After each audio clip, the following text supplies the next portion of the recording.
Hello, hello, hello. Okay. So, kind of had to reset up things a little bit, but it all should look pretty much the same. Hello, everybody. Hi, I'm back. No, there's not a lot of viewers. I think it's just me right now. Kind of to be expected. It's been a while since I've streamed. I think, oh gosh,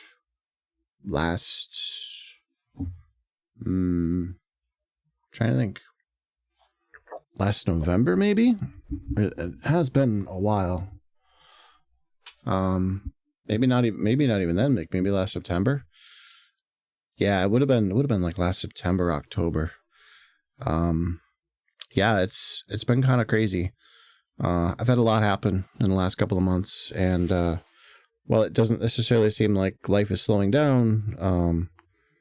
I figured it'd be time to kind of get off my high horse a little bit and stop being lazy and get back to streaming a bit. So yeah, here we are. We are streaming. Nothing fancy today. Just going to be playing some Diablo 4 and grinding out some stuff on my Necromancer. Trying to finish the battle pass before the next season starts. Hey, Demon Chuckle, how's it going? Yeah, I caught a couple of your streams. Was watching the beach stream that you did, and gosh, I can't remember the other one you just did too. But yeah, you've been having some fun stuff. I was kind of watching it when I was at work and stuff, so I wasn't able to chat much. But yeah, the beach stream. It's probably been a while since you've done that one, but but yeah, you've been up to some cool stuff. I've been checking in occasionally. So I'm glad to see you're doing well. But yeah, I've had a lot happen.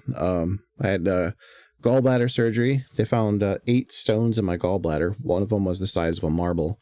So yeah, that was fun. Had my mom got sick really bad, and unfortunately she ended up hospitalized for a little bit. I had to take care of that. My cat died. Turns out he had cancer. I thought he just had a tooth problem. So that really, really sucked. Yeah. And then my furnace broke during the middle of winter. So yeah, the house got really dang cold. So that wasn't fun. And then my toilet broke, overflowed, and started flooding into my basement. So that sucked. Oh, and the same week that I had my furnace break, my car battery died too. So that sucked. And now I have another abdominal issue. I have a torn muscle in my abdomen. So yeah, it's just been one thing after another. and the Trump tariffs. Oh my gosh. Nah, I'm just kidding. But I mean that does suck, but that's happening to everybody. That's not just me.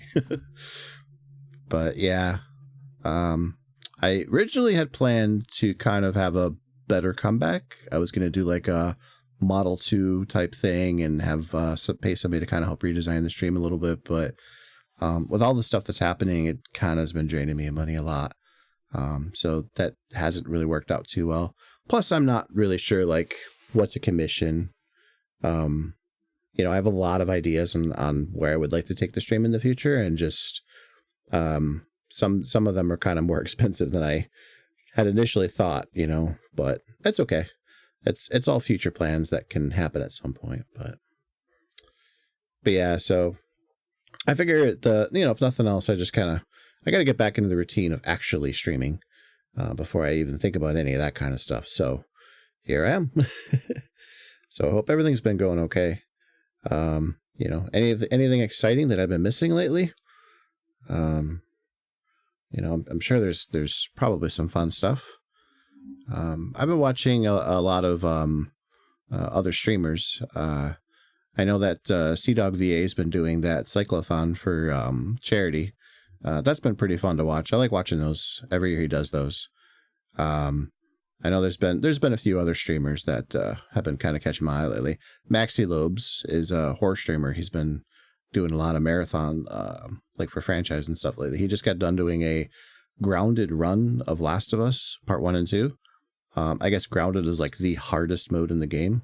Took him like 400 deaths, but he did finally get through Last of Us Part 2. So that was a fun stream to watch. Let's see. Yeah, it's kind of been weird lately though. I'm noticing that a lot of the follower list that I've had has been kind of dwindling a bit. Either people just aren't streaming or they're not streaming as much. And then it's strange when you've kind of been on a platform for a long time. You kind of lose that muscle memory of like discovery. And I find that Twitch is really hard for discovery now, because if you're, it's one of the things that stinks about if you're an affiliate, because, you have to manage the ads as a small streamer if you become an affiliate very quickly. And pre-rolls, I think, is the huge one. I think a lot of people just do not want to have to deal with pre-rolls. So, yeah, it's kind of something that like I've noticed. I used to use the uBlock, like the ad blocking and stuff like that, but sometimes they get hacked. Yeah, that too. Yeah, but it just. Did you get hacked? I hope not. That would be awful. I'm so sorry if that did happen. Holy cow.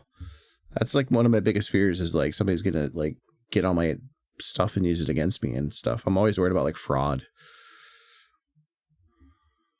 But yeah, I mean, I don't know. I just, yeah. Oh man.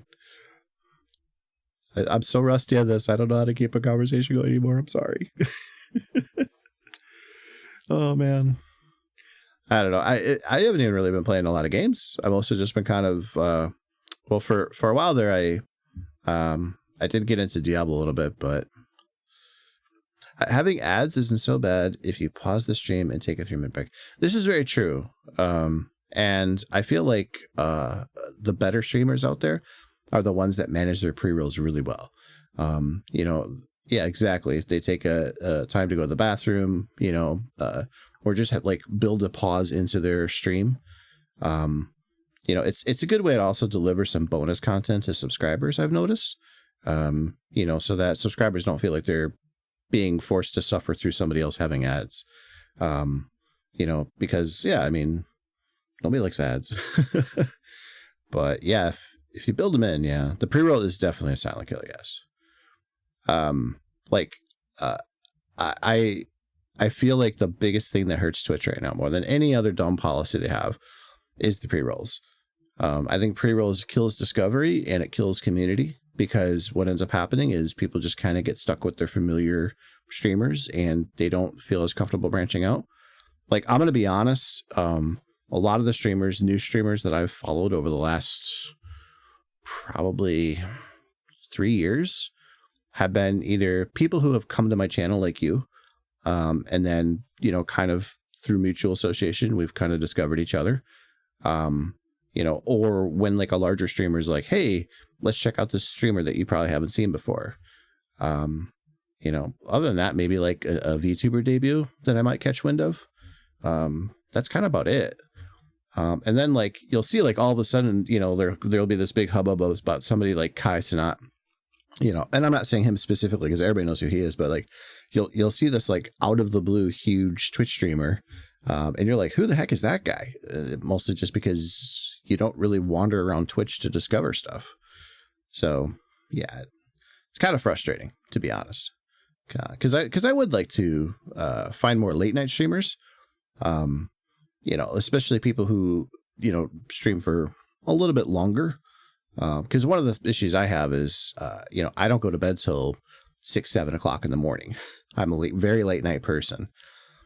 And what ends up happening is, I get off of work or like, this time of night, essentially it's, currently it's 1:55 for me, and I'll catch a late night streamer and they're basically wrapping up. So it's like, oh, okay, well, unless you're Australian, I guess I'm kind of SOL. So people think pre-roll isn't intrusive, but like you said, it's insulating. I really do think that, yeah. Because I guess the problem with pre-rolls is that not necessarily that they exist, but that there's no real option to skip them if they're longer. And sometimes you just get too many. Like, I don't necessarily have a problem. Oh, and I guess the other big issue is there's no pause in pre-rolls. Like, as an example, let's say I go to your channel and I get pre-rolls. Okay, I sit through the pre-rolls. Let's say it's 20 seconds, right, of advertisements. I watch what you're doing and I'm like, well, I'm not really feeling that tonight. So what ends up happening is I click another streamer, boom, more pre-rolls. Okay, fine. 20 more seconds later, and not really feeling this person. Go to the next streamer, boom, pre-rolls. And that's kind of the issue. There's no like buffer where like, now you've watched your ads, leave me alone type of thing. So like if I watch somebody and I sit through the pre-rolls and I don't like what they're doing and I go to a new streamer, I still get pre-rolls. That's the problem, right? You don't get a break from them. If there was like okay, you've watched pre-roll, the 20 seconds of pre-rolls on a stream, and you go to the next stream, you don't get the ads for like, say, 10 minutes or something. That would be different. Because then you have at least a little bit more time to kind of jump around to other streams and see if there's something that you kind of want to settle down into with. But otherwise, yeah, I mean, that's really the biggest issue with pre-rolls is, not necessarily they exist, but that you just get them every single time you go to a stream and you don't get a break from that. That's the discovery issue. Because one of the things that I've seen happen is you're not subscribed to a channel. This channel has pre-rolls. And then you watch through the pre-rolls and you're like, oh, this stream is kind of cool. And you kind of watch, let's say 5 minutes of the stream. All of a sudden at 5 minutes, you end up getting ads again. But this time you get the full ad break. You get like the 2.5, 3 minute ads, because the streamer just decided to run ads. So now it's like you've watched 5 minutes and you're instantly hit with ads that are almost as long as what you just started watching the stream with. That really freaking sucks. And I can't tell you how many times I've immediately switched off a stream when that happens. So not having ad protection built in really stinks when you're trying to like channel surf. We're looking for late night streamers as well. I would have rated you, so keep it on my. I appreciate that. I really do. And absolutely, yeah. Like I know that like I need to be better about rating too, because I didn't do it too much when I was streaming before. So definitely something that I need to kind of get in a better habit of. But there is mobile. I'm not sure what that means.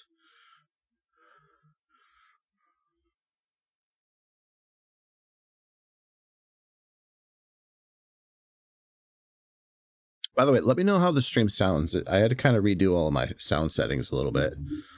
So if anything sounds a little off, please let me know.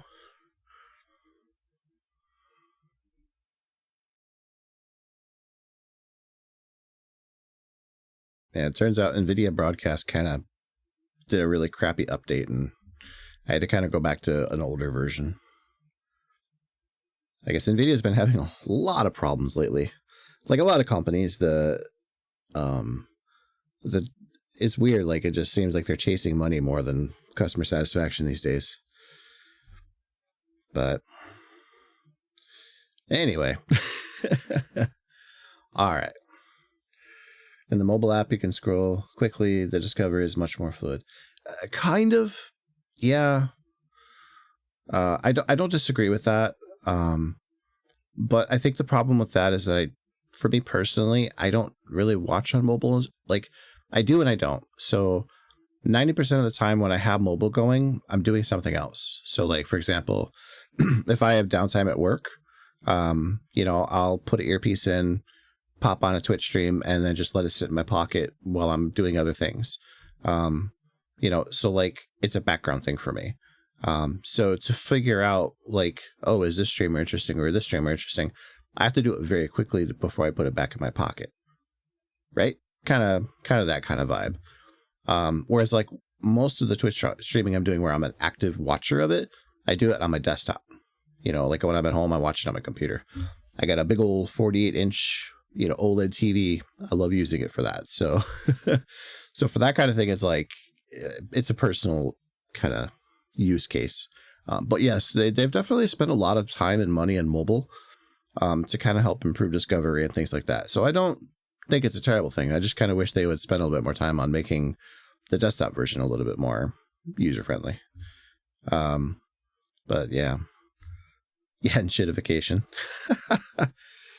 Yeah, oh man, that's a whole topic in itself these days. It gets a little old, I'll tell you that, watching these companies just trying to rip you off. And I mean, I know there's some like real world type of stuff with it. Like, you know, if you're a major company right now, tariffs are kind of affecting everybody. You know, like, I don't blame Nintendo for raising their prices and stuff. I get it. I don't like it, but I get it. You know, but I know that in that little like wiggle room of like, I know why they're doing it and I don't like it, is companies that like try to take advantage of it. They justify what they're doing and then they blame it on like a global market thing. Like, oh no, there's supply chain issues, so I guess we'll have to raise our prices. It's like, yeah, okay, well, why do you keep raising your prices? The supply chain issues are gone. Well, you know, market uncertainties. It's Next thing you know, you end up with, you know, $15 cases of Pepsi when, like, soda is a really good example of how absolutely absurd the prices are right now. Like, if you go to the impulse aisle and you want to, you know, just one bottle of soda, it's like $2.50, right? But then you go to the grocery aisle and you get like a 6-pack of soda, just the, you know, like, but they're bottles, right? The same bottles, but now it's a 6-pack of them and it's like $4. Okay. So then you're like, oh, well, you know, maybe I just want a whole case of, you know, whole cans, you know, like 24-pack or whatever of canned soda. Okay, well, that'll be $13. And it's like, this doesn't make any sense. Make this make sense. There's no like reason for this to be like this. You know, like this, it's not fair pricing. And right, yeah, they raise the price. It never comes back down again. They're quick to raise it. They take their time to lower it. No, and that's exactly true.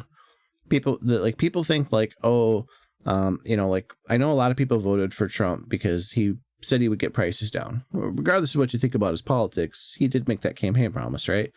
But that's a foolish thing to believe that any politician can be doing that, because that's just not how the market works. When prices go up, in the way, the mass scale, the way they did during COVID, that is not like, prices aren't going to go back down again.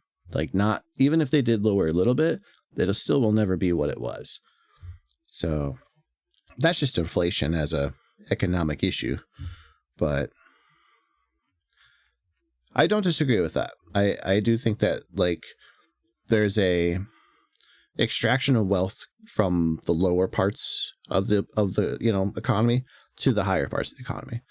You know, if you look at just the net worths of you know, Elon Musk, Jeff Bezos, and Mark Zuckerberg, just those three guys control more money than like the bottom half of the country. That's just an absolutely absurd amount of money. They do not need it. Like, you could take Elon Musk's fortune, remove 99% of it, and he would still be richer than most people in this country, which is absolutely crazy to think about.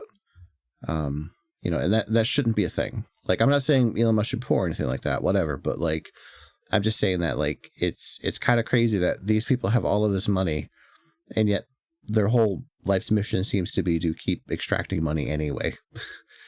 You don't need any more. You're good. Go retire with your hoard of wealth. You know, go sit on it like a dragon. You know, like, it's that kind of like parasitism that is very offensive and should just stop, to be honest. But, you know, I mean, what do you do? So I grumble about all this stuff, but I have no plan. I have no idea how, like, you'd even start to tackle it.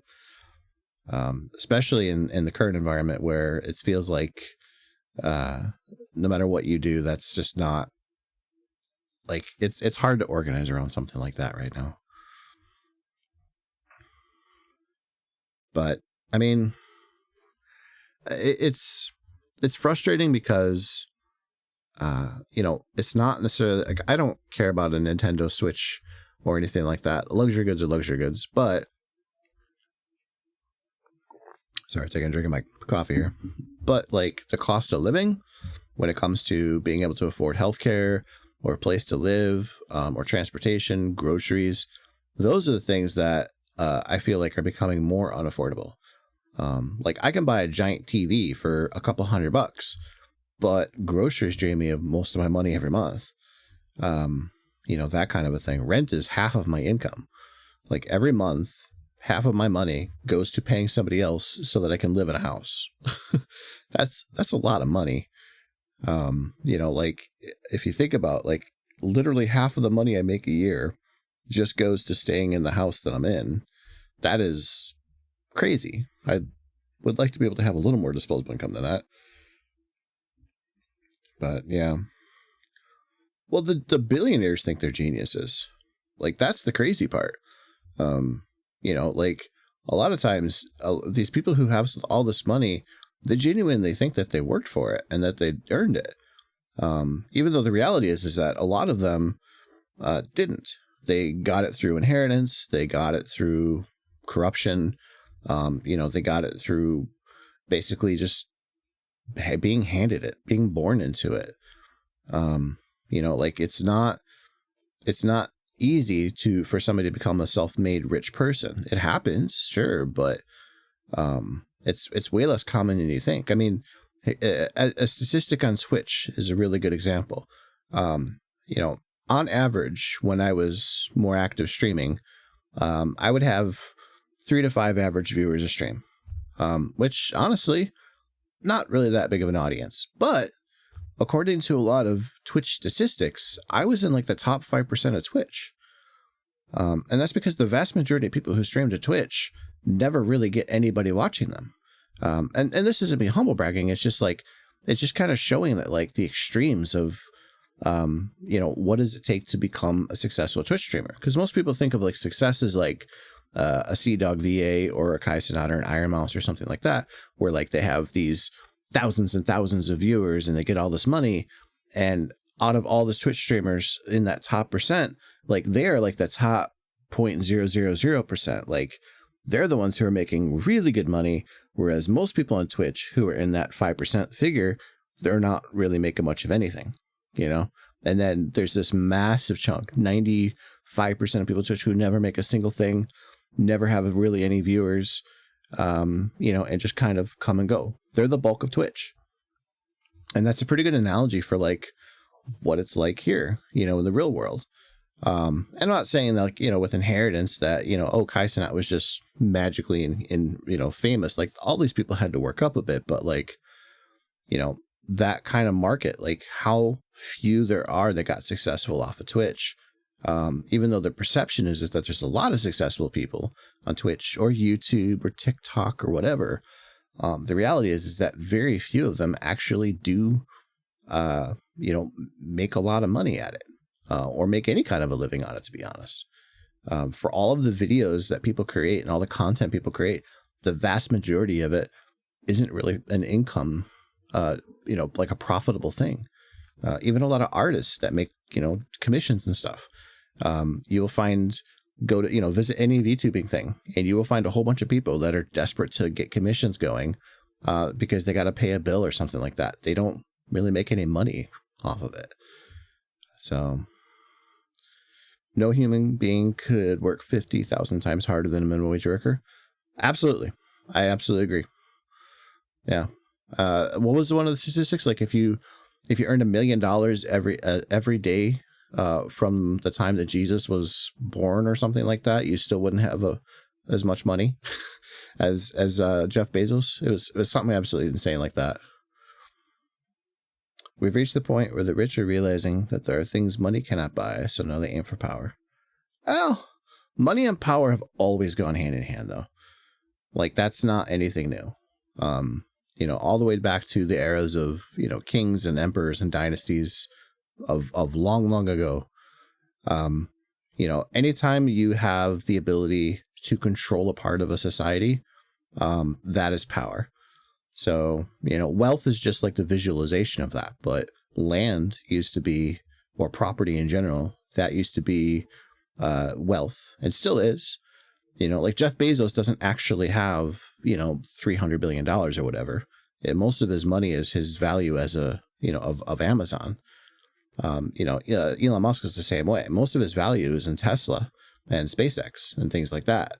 He doesn't actually have that money, but it doesn't matter because he's good for it. Because businesses know that, like, if he goes to a bank, the bank goes, "Oh yeah, you own Tesla. That place is worth a fortune. Here you go, buddy. Here's some money." Like, they don't really question it because he's kind of good for it. Because even if he does lose his business, they'll extract all the wealth. Like, they'll get their pound of flesh either way. So, you know, the ownership of things, that's the capital in capitalism. You know, and what really ends up happening is just that there's the golden rule, which is the person who has the gold makes the rules. So, new money, one kind of leverage, but their business will be sole provider, XYZ. Absolutely, absolutely. And this is ultimately the end goal of capitalism. Like, a lot of people look at capitalism as a system of, you know, the profit motive and all those other buzzwords. But really what capitalism is it's just the next step of something like mercantilism, where the ownership of things, it ends up becoming more about the exclusivity of things. So it's not enough that you're a successful businessman. You have to be the only businessman. You know, Amazon doesn't want to just be the biggest retailer in the country. They want to be the only retailer in the country. They want you to only use their services. That's why monopolies are such a dangerous thing in the system, because when you become the de facto choice, you have so much more power and leverage over any potential competitor, and ultimately any innovation that could further, you know, human potential. So, you know, if somebody comes up with a better way to do a Twitch, and Twitch is the only game in town, you know, that is ultimately a bad thing. If Twitch uses their power as being the only game in town to make sure that the competitor never sees the light of day, that is, you know, an anti-competitive practice. So, you know, ultimately, like, people don't necessarily hate monopolies if they're beneficial. Like, Steam is a really good example. You know, but if there's a Steam competitor, and I mean one that's actually giving Steam a good run for its money and not just one that's trying to buy it like Epic, you know, and Steam basically like says, no, you can't do that. We're going to use our monetary power to and our monopoly in the system to prevent you from being a Steam competitor. That's a problem. You know, and that's kind of where we're at, is like this massive reduction of industries, consolidation, you know, and what ends up happening is when you have so much control over something in a particular sector, you can start using that influence to control other sectors. This is why a lot of people don't understand what Google is. Google is not a search engine. Like, Google is not a search engine. Google is a advertising company. And above that, even, Google is an information services company. They broker information. That's their job. So they gather information, they sell information, and they basically, like, Google AdSense is their business. That is why their search engine is a big deal. That is why Chrome is a big deal. Everything, like, you know, Android, the amount of telemetry that they get through their services and then that they sell to third parties, is the money that they make. Like, that's why they never cared that YouTube made money from, like, you know, just in general. What YouTube was valuable for was customer data, user data. They sold that. They didn't care that a video made 1 million views unless that 1 million views translated into customer data. So, like, how many people watch a Mr. Beast video? Well, now you know Mr. Beast has an Amazon series. So, you know, that was the power of that. You know, not necessarily how much money he made on YouTube, you know, as a creator, but the value that was able to be extrapolated from that. So, yeah, it's messy. It really is, because you don't want to necessarily deny people the right to make a profit in this particular system. But at the same time, without active regulation to make sure that it's not harming the well-being of people in the system, you get kind of what you're getting now, which is essentially a system that is so focused on profit that it doesn't care about the long-term damages it causes. So, I don't know. It's hard to talk about these things sometimes because I'm not the biggest expert on a lot of this. You know, like, I know enough to get me in trouble, I guess. But it is wild, yeah. So like I don't really know where you would even start to kind of like correct it if you ever could. You know, a lot of what people are frustrated with right now is just like realistically, it's just the system slipping back to the way it was before the 1930s. You know, if you look at early America all the way up through the early Industrial Revolution, most of America was extremely poor and worked in fields and factories, and they didn't really have much to their name. But the handful of people, so to speak, the minority people, those were business owners. A lot of times they were called things like robber barons. They were the ones who kind of controlled the country. They were like the noble class, I guess you'd say, if you were to look at like feudalism. You know, they were the lords. And they didn't tolerate people stepping out of line. If somebody was like, I've had enough of this place, I'm going to riot, you know, I'm going to form a union, so to speak, to complain. You know, these companies actively suppress that. You know, they would bring in armed guards. They would hire goons to go break the legs of people and make examples out of them. And it was a place where you would have 5-6-year-old kids working 20-hour shifts in a factory. You know, there's no OSHA to stop the regulations from, you know, put in regulations to make sure these kids were even safe. None of that. It was honestly kind of a shithole. And that's what people had to live in. You know, a lot of people had blood, sweat, and tears and death, you know, to get to the point where unions and regulations were a thing. People have a minimum wage today because of those efforts. People have worker benefits. They have union protections, labor laws. You know, they have all of those things because of the efforts of those people to fight the powers of wealth, you know, the ones who own those companies. And those companies those rich people, they've never liked that. You know, obviously, because they don't want anything more than like you know, lower class, because lower classes you can abuse, you don't got to pay them a lot, and you get to reap all the rewards. You get to basically live at large at the top while everybody else suffers. And that right there is actually kind of like, you know, the Trump administration says that one of the big reasons that they want to put all these tariffs in is because they want to bring jobs back to America. So there's this whole narrative that they've created about how like all of these countries have essentially stolen American jobs and businesses, and then basically screwed the American citizen over, you know, the American worker. When that couldn't be farther from the truth. What ended up happening is that after World War II, you know, when you had all those worker, you know, things in place, the strong unions and the minimum wage and all that kind of stuff, you know, government college, you know, being paid for through like the military and all that. All of these things meant that the 1950s and 60s had a huge progress of people moving out of poverty into the middle class. But that also meant that businesses had to start paying more. Not only were they paying a lot in taxes because of FDR's increase on taxes, you know, but they had to start paying workers more and more money too, and more benefits. And they didn't like doing that. So starting in like the 70s, a lot of businesses started looking at outsourcing. And what they did was they kept the headquarters in the United States for tax purposes, although that eventually changed too.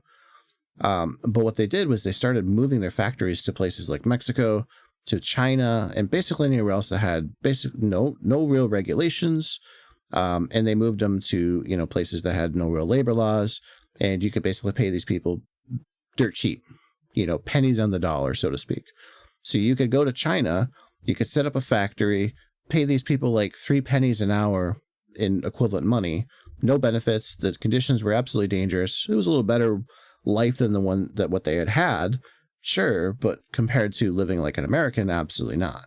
But you could have them make shoes, t-shirts, iPhones, whatever, for comparatively cheaper, and then send all that to America, where you would jack the price up. So the phone, and making an iPhone in China is like $300-$400 in parts and labor. You bring it over to the United States and you charge $900 to $1,000 or more, and people here pay it. That's a lot of profit. And that's basically the shortcut that a lot of businesses have gone to be even bigger than they were. We used to call them sweatshops for like Nike shoes and stuff like that. You know, those $200-$300 pairs of shoes that people were buying were made for like $20-$30 in Taiwan. You know, and that's what happened. You know, over time, most American labor got sent overseas to places like India for call centers. Farming got sent to Mexico. Manufacturing got sent to China.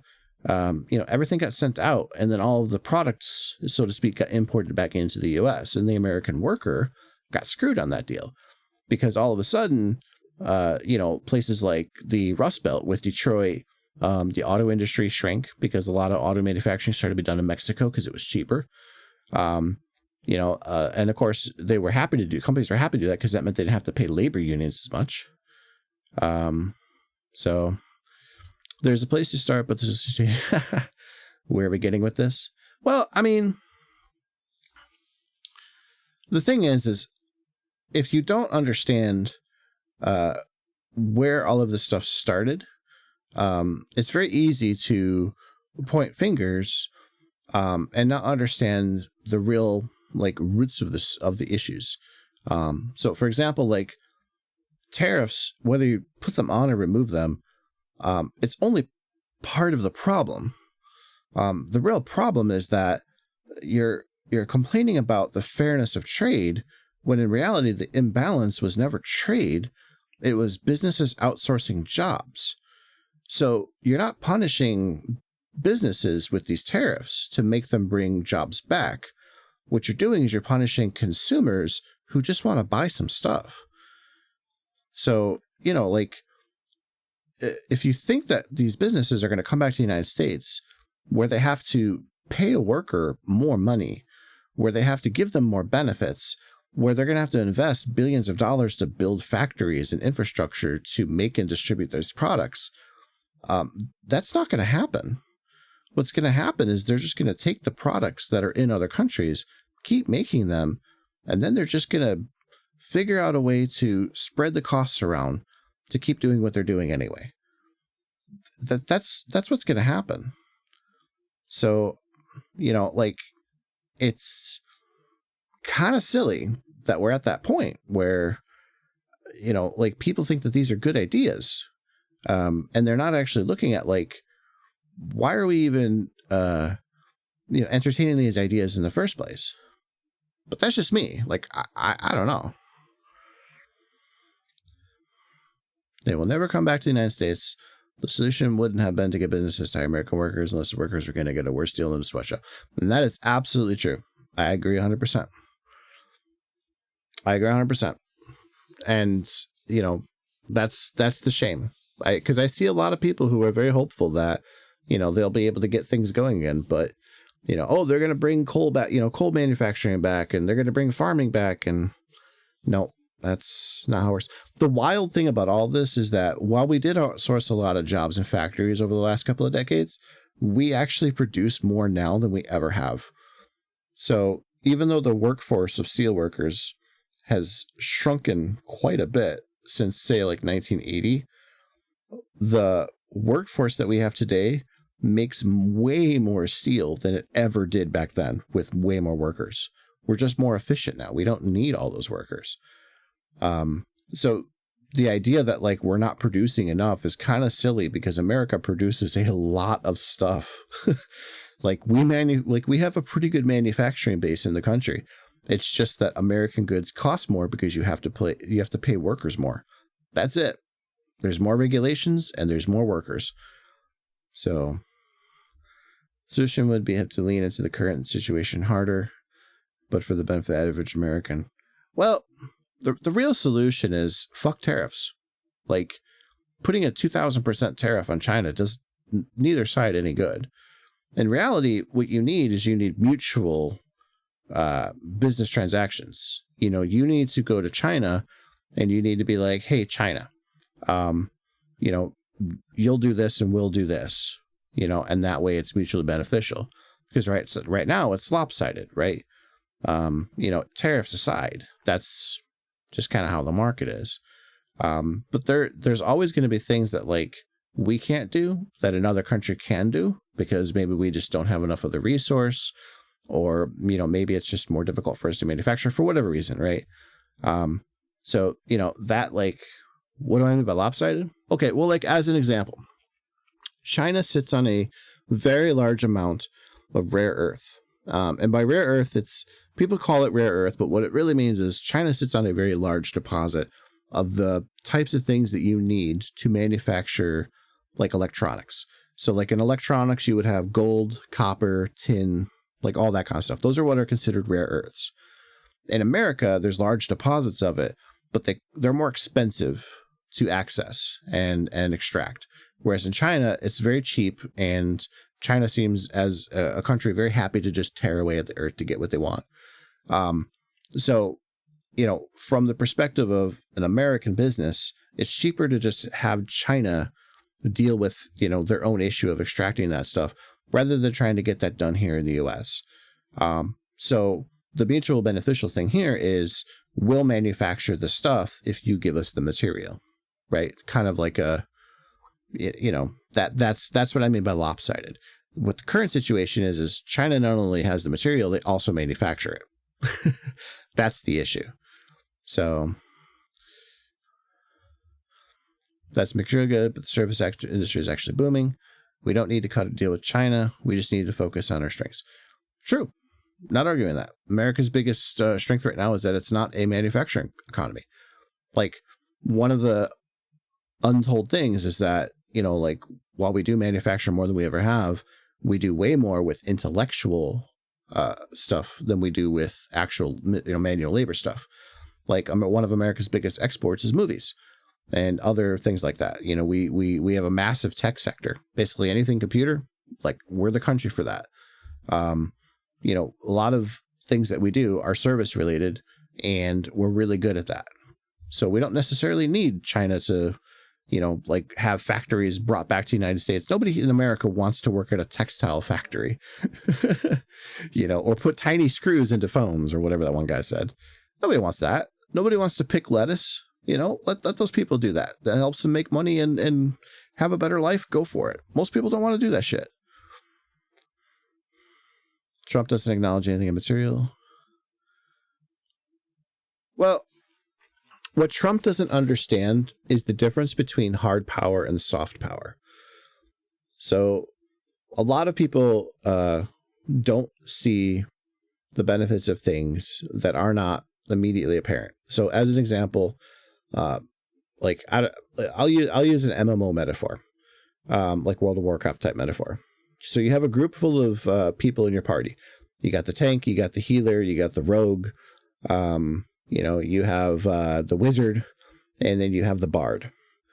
Now, what does the bard do? Well, the bard just sings songs. That's all he does. He doesn't swing a sword, he doesn't tank, he doesn't heal anybody, not directly anyway. He's there to support the group. And so the group's doing really well. The tank is tanking a lot better, the healer's healing a lot better, and so on, right? And then the bard's got to go, right? And suddenly the power of your group drops. That's soft power. You know, you're not having a direct impact on something as a support, but you are, by simply having your presence there, making everybody else better.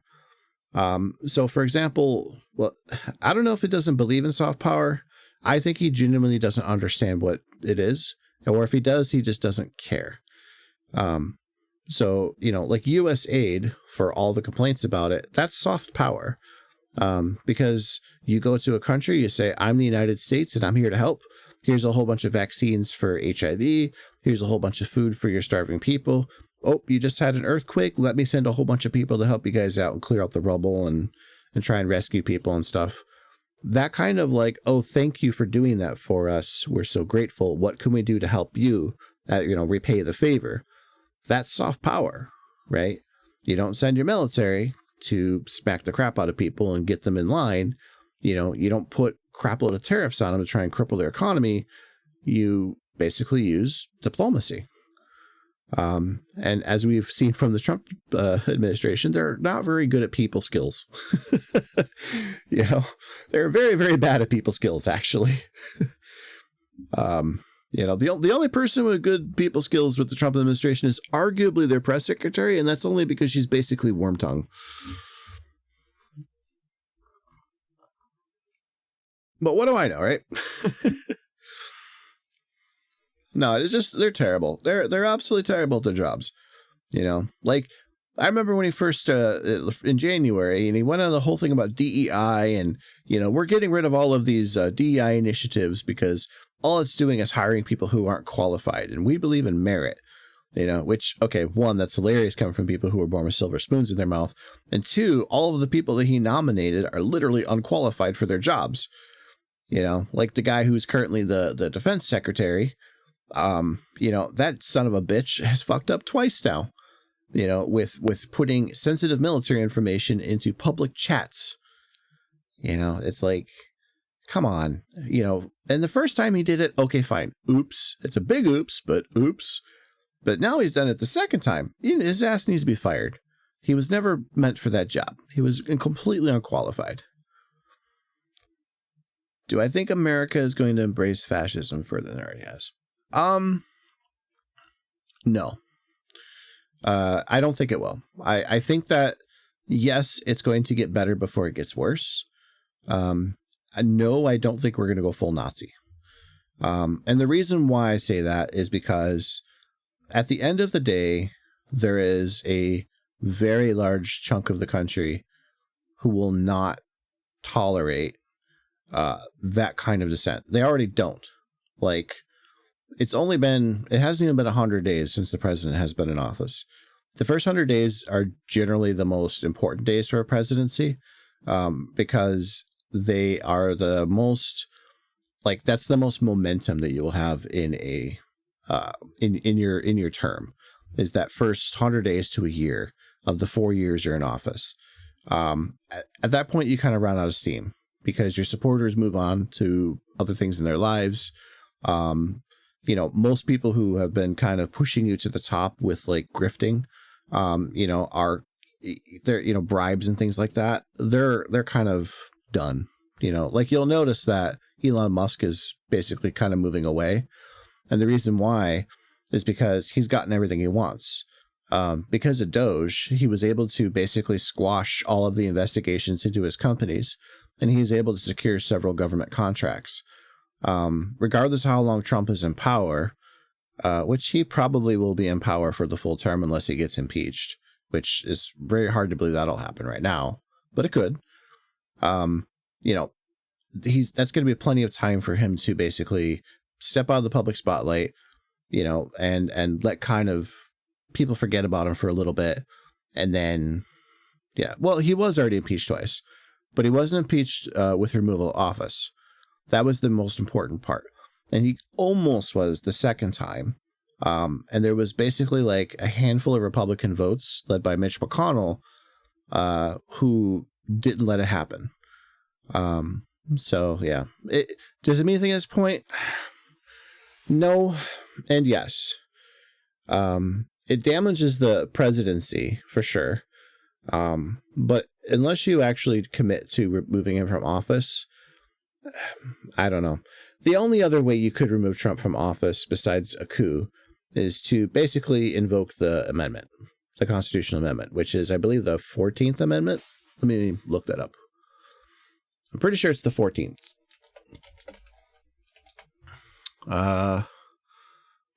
Nope, that's not the 14th. Unfit for office amendment. I love how that's the first Google. The 25th Amendment, that's which one it was. Let's see here. There's a simplified version of this.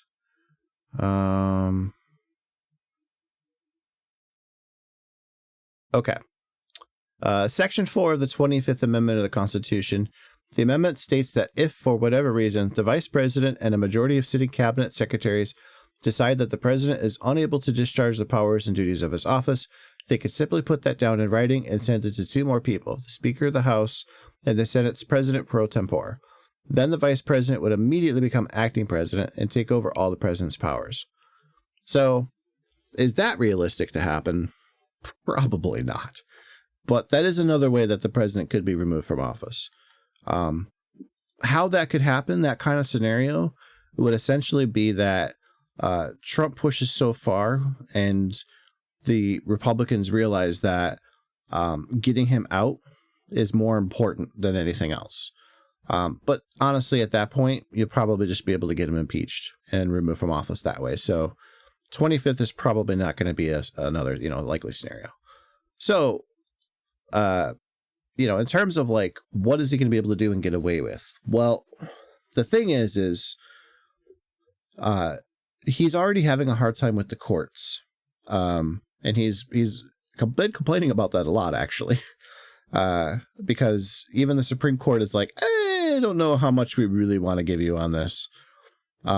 He's still finding ways to do the things he wants to do, but that's because a lot of the rules that we've always had, the laws and all that in the US, about and just kind of the like, how does Congress, how does government work kind of thing.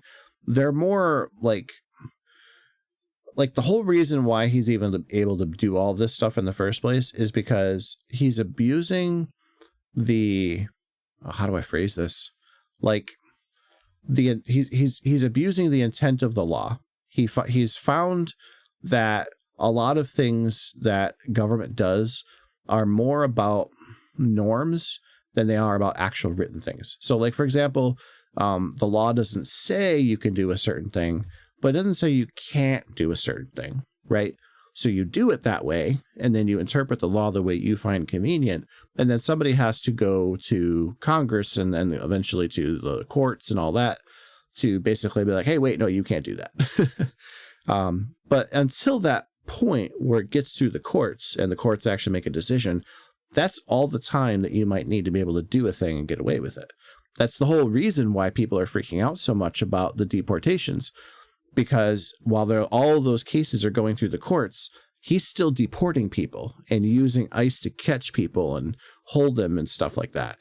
And because he's not giving them any due process, any court day to talk about stuff, what that ultimately means is that he's able to do all this stuff, and then he has to be basically caught and punished for it later. He's been doing this his whole life. He's been abusing the time it takes for courts to do things, to get away with stuff constantly. That's why they call him Teflon Don, because he's very good at like for all the incompetence you want to throw at this guy for a lot of things, he absolutely knows how to bully the law. He's been very effective at it, because, even with the convictions and all that he has been caught with, it doesn't matter, because he's able to basically get around anything that has any actual consequence. Like, yeah, he was convicted of 34 counts or whatever. It didn't matter. He didn't get to the jail for it, because the courts were too afraid that if he went to jail, his followers would be a problem. Well, why does he have the followers? Like that whole like chain of crap. So it's called gamesmanship. Yeah, basically, yeah. And they all play it. It's not just Trump. Democrats, Republicans, every politician does it. Every person kind of does it. They quickly learn, from being a child all the way up, how the rules work, and then what they can do in that framework.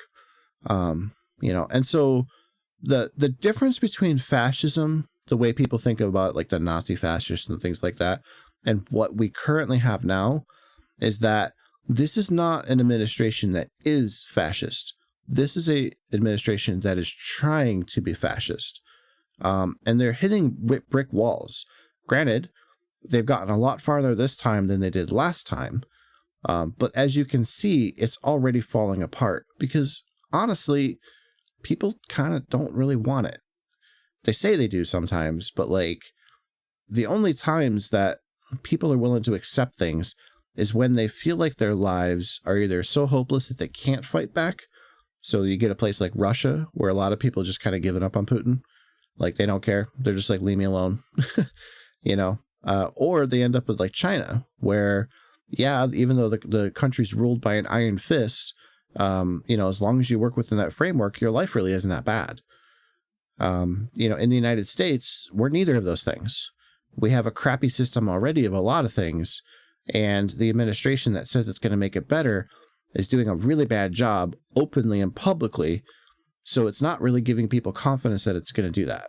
You know, like if you put people in positions of power that aren't good at their job, like the defense secretary or just any number of them, you know, then you end up with what you did with the last time he was president, where he was constantly firing people because they were both incompetent and they weren't kissing his ring enough.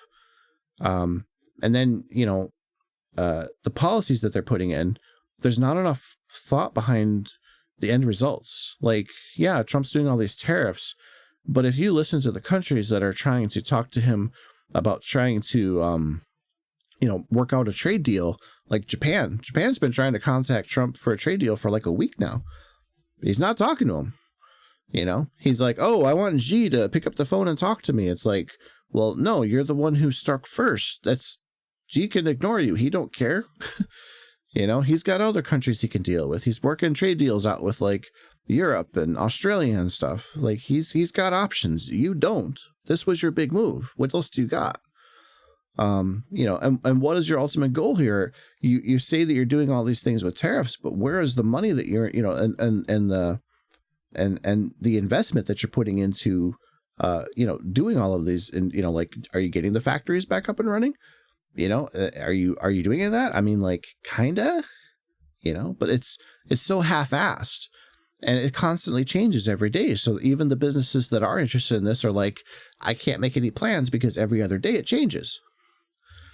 So it doesn't breed any confidence if your party can't put together a functional system to replace the one that they don't like. You know, and that's why I'm saying that, like, I don't think it's going to get much further. I do think that there's going to be a lot of damage, and I think that at the end of all of this, you're going to have that scenario where you're standing on the street after a hurricane just hit a neighborhood or a tornado just hit a neighborhood, and you see all the wreckage, and you're just like, dear God, where do we even start to pick up this stuff? Like, how do we even build a home? You know, every home on this block is destroyed. There's debris everywhere. Where do we even start with this mess? Because once Trump is gone, like, you have a whole mess of issues that you're going to have to deal with. How to make sure your elections are safe and secure. How to make sure that the government can't just be shut down by one guy. You know, how to make sure that the other branches of government can actually do their jobs, and will actually do their jobs. Because that's the other thing too, is like, Trump is doing a lot of this stuff, but Congress is letting him do it. Like, for example, the only reason he's able to use all of these tariff powers is because he's abusing the emergency order that he put in to place when he first got his inauguration.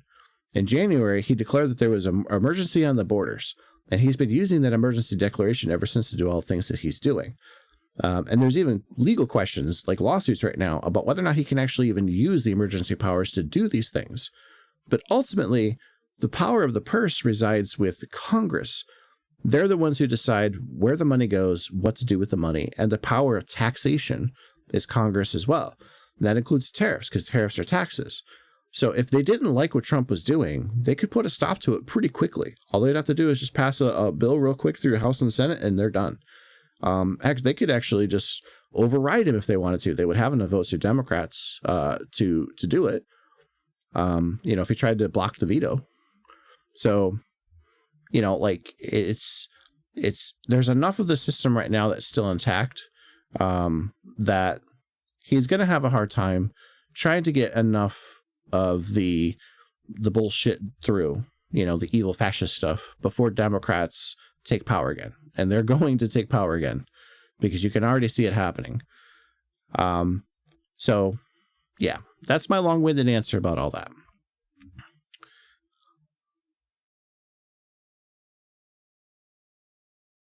But I don't know.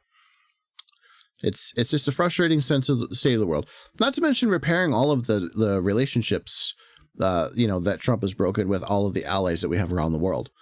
You know, it's not just trade relationships. You know, he broke military relationships. So, like, sharing secret information. You know, you can't trust that the Trump administration is able to share anything, but now you don't know how bad it's going to be if you share with a new administration that comes in after that. Do you immediately repair those relationships? That's going to be hard, because how do you trust that in 4 years after that, you're not going to get burned again? If you look at like what Trump is doing with Ukraine, like that is messed up, like you shouldn't be catering to Russia at all here. Like, why are you doing that? Well, I mean, obviously he's probably compromised by Russian interests, but, it should not be a hard decision to stand by Ukraine when they need it. And yet he is. And then that makes other countries go, well, if they're going to do that to Ukraine, would they do it to us if we needed help? That's a big issue, especially when you look at like one of the issues with hard power is that it only works if you can project it. And if countries don't like you, they could start kicking you out of all your military bases that you have across the world, which makes it harder for you to stage your military whenever you need to deploy it. They could start making it harder for you to dock your ships for repairs.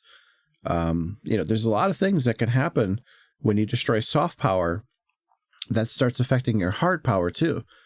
So then you have like, oh, the United States is the richest and most powerful country in the world, so we could do whatever we want. Well, it's like, yeah, until that wealth and power starts getting affected, and then you basically just get circumvented, and every other country starts going, yeah, we'll just deal with each other and not you, which is kind of what they're doing already. So, yeah, I mean, it's not an ideal situation to be in. And where it works for fascist countries, or countries that where fascism has kind of been a thing, is that it happened at a moment of national collapse, and uncertainty.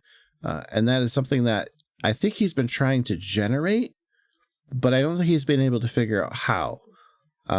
Because if he can, then he can absolutely take things a lot further very fast, faster than people could react to it. Like, for example, if you crash the economy, right, that would be a way to do it. But if you could find a way to declare some kind of a state of emergency, you could do that too. You would absolutely be able to cause enough chaos to kind of make things work.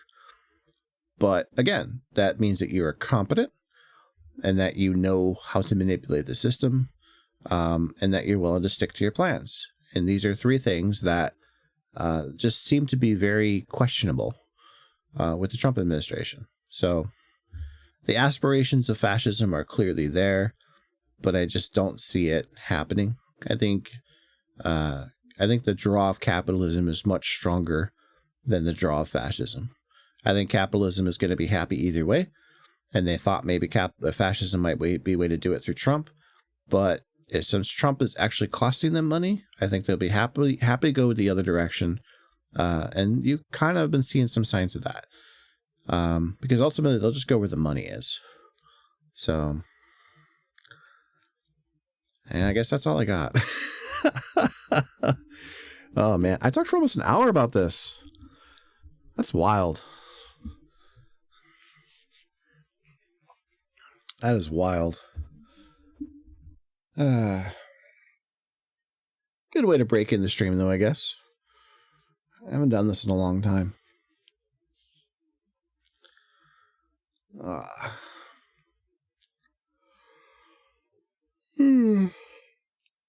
Sorry about the yawn.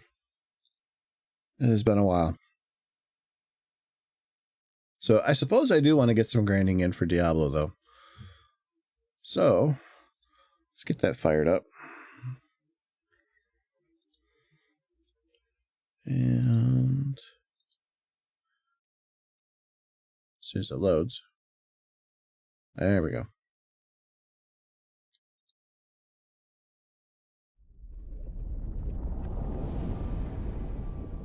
Aren't we refreshing? There we go. Hey.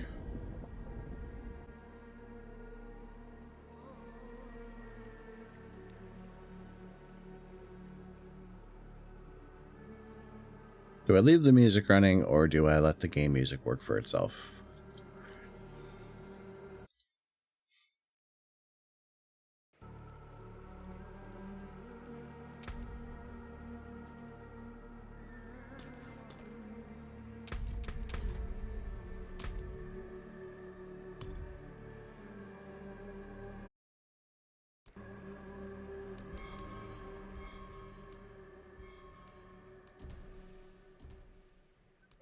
Turn on the music.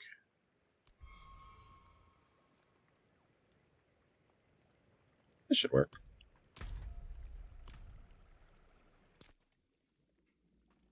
All right. That's my Necro. I'm pretty happy with her. She's pretty cool. This was my old Necro on the Eternal Realm. One thing I do like about Diablo's designs, I gotta admit that their cosmetic designs are really good in this one. But almost done with the battle pass, so we're going to see how the rest of the costume works. That's kind of all I'm really grinding for. The next season stuff is like, I don't know. The whole boss thing, I'm not sure if I really want to commit to that. There's a lot of other games I want to play right now. And Diablo does take up a lot of time when you're trying to grind through it. But I don't know. It's been okay to play this season. The witch powers are fun, and I have enjoyed it. Let's see. So we got, looks like a Helltide. It expires in 4 minutes. Okay. I got 18 minutes on that one. 28 minutes on that one. Let's see, what's this one? 8 minutes on that one.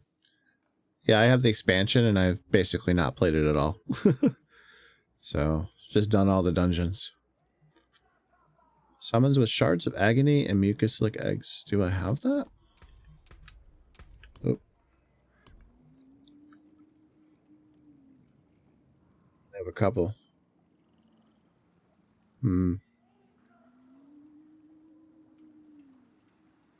So I could do two of those. Let's see if I get anything from this run. And it's a whisper too, so that'll be good for extra reputation and stuff. Ah. Okay. I need potions. Let's see here. Maximum life. And my little GPS, because I'm very bad at directions.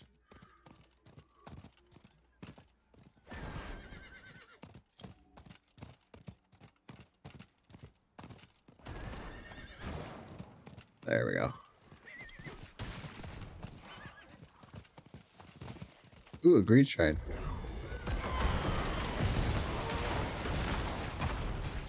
Yeah.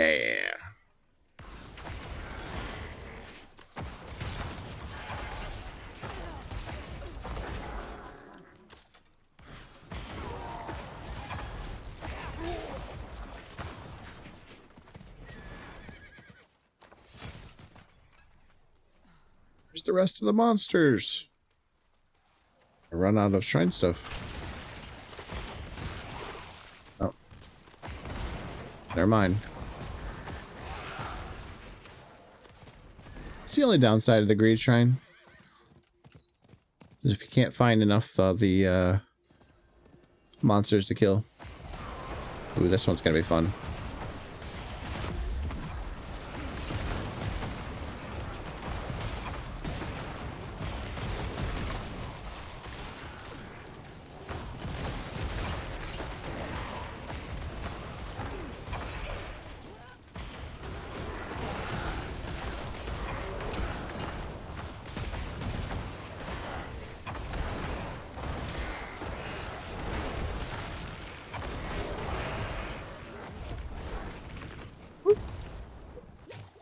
That was close.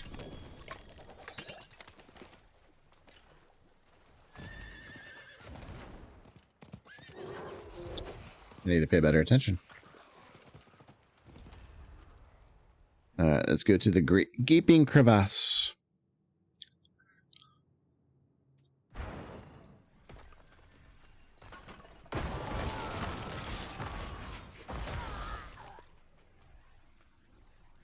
chest. We'll go this way.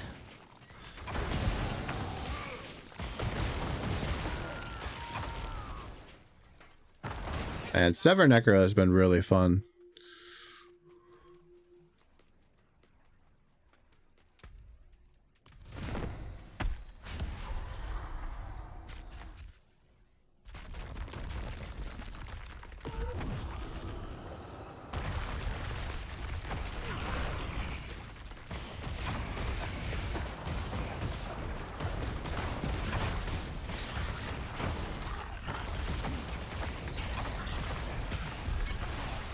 And he's dead.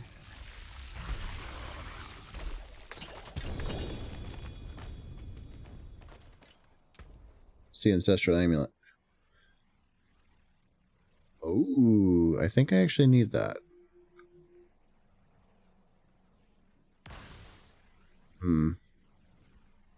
I have that, and I definitely have that.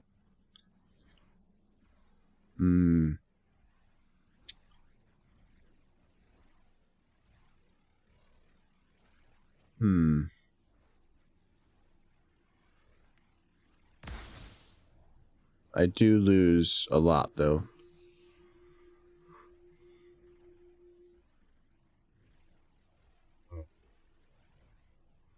So I'm going to keep this, but I definitely am not sure about that one.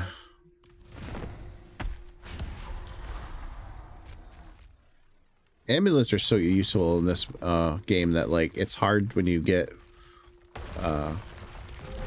like...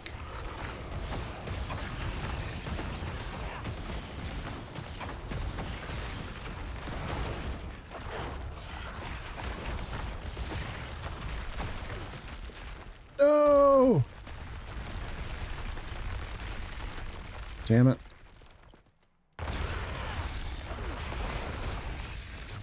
Whoa. Oh, come on, I dodged.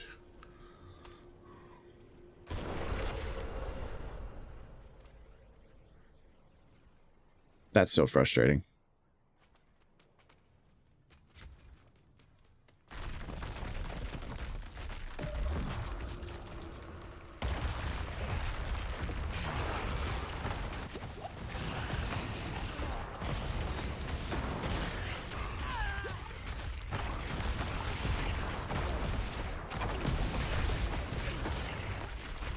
Come on.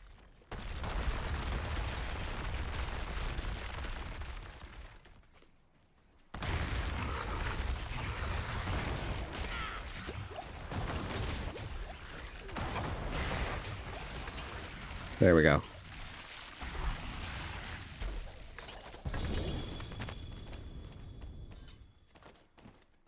Couple new ancestrals. What do we got? Nope, don't need it. Maybe? I think I might already have that one as a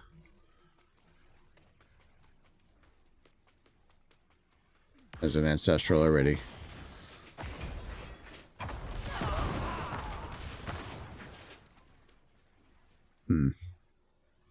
All right.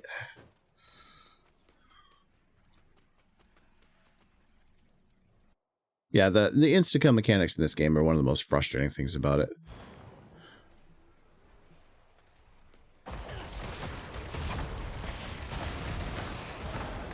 What is this?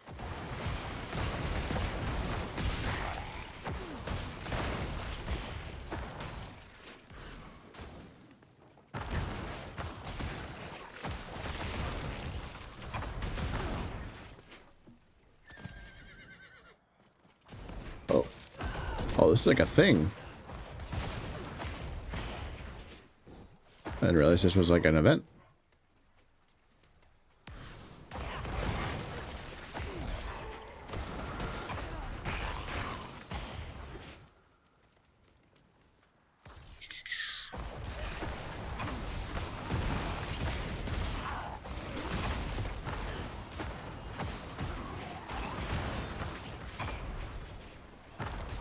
Oh, now it's turned into a Helltide. Alright, let's speed this up then.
Yeah, the Bloodless Scream definitely was an item that people said, you know, doesn't, not really that great, doesn't have a lot of uses, but I made a Sever build with a lot of like cold and lucky hit to it. So I have a lot of crowd control. What is this? Which really helps with defensive issues. So basically I just run around like a meat cleaver and just rip everything apart.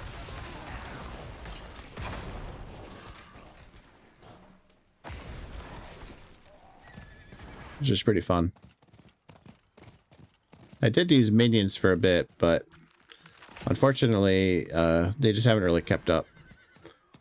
It was one of the reasons I abandoned my Necromancer minion build.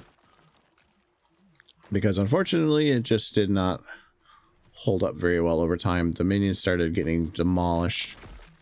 And I was spending more time trying to keep them alive than I was anything else.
This is ridiculous.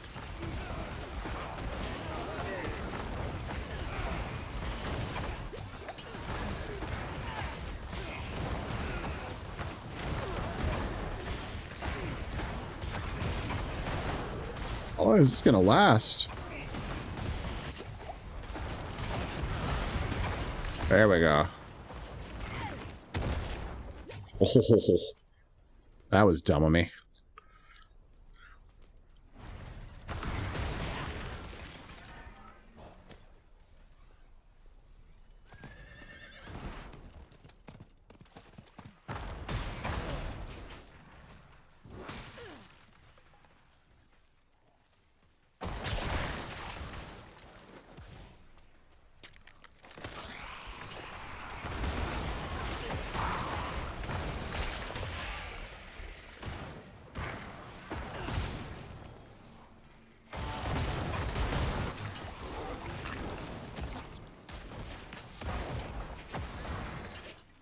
It is done.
All right, let's go down here and grab that chest.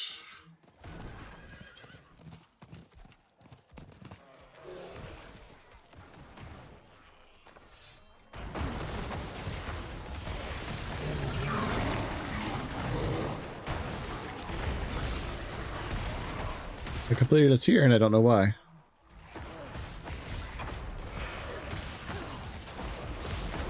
Let's just clear out some monsters. All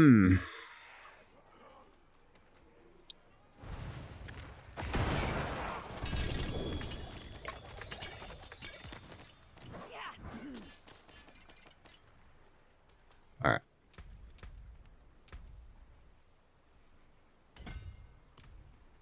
Get rid of that.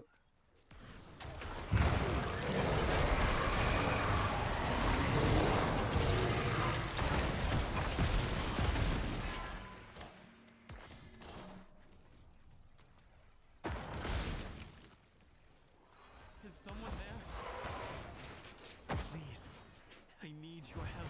I can't see.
All right, so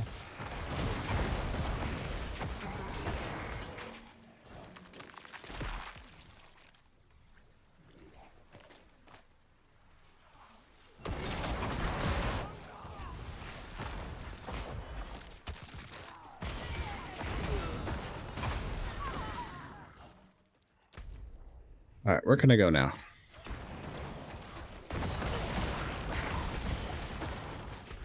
Oh, I'm full up on my whispers. That would be why I don't seem like I'm making any progress.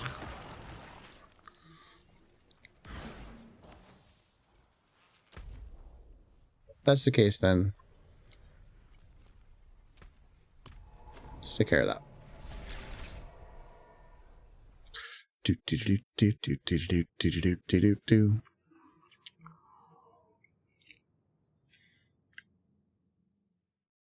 Oh, I almost forgot. I can do this now.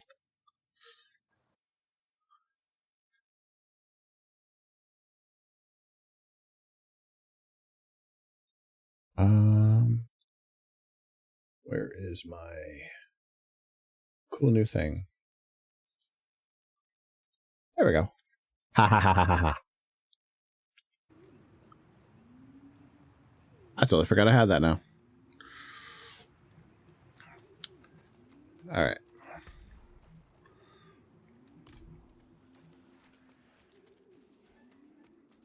It is done. Oops.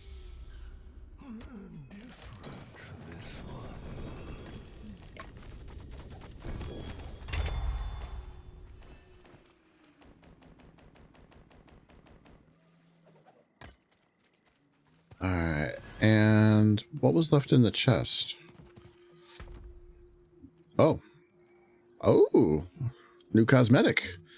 Good night, Demon Chuckle. You have a good time. I appreciate you checking in and saying hi and everything. And I hope to see you soon, okay? Bye.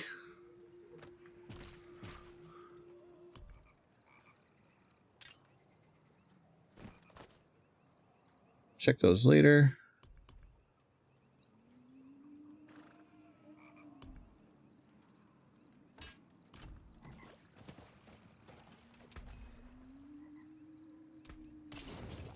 Get rid of all that. Woot. What is this? Oh. Elixir of Destruction, huh? I don't think I've had that in a while.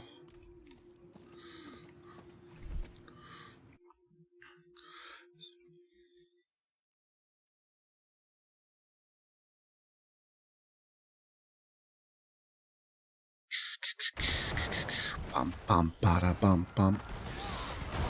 Oh.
She'll spawn here soon. Oh, look at that.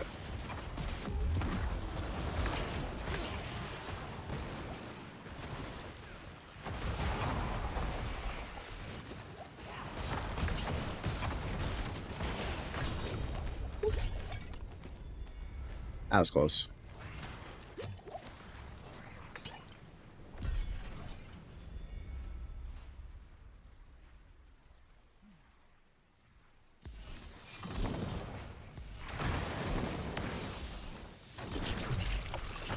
Yeah, there we go.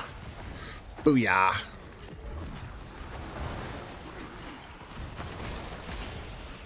Body's back. It's infinite.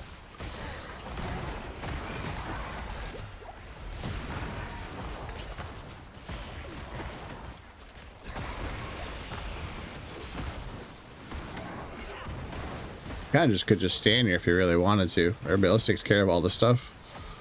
I think there's like, what, 4 people here now? 3? Losing track.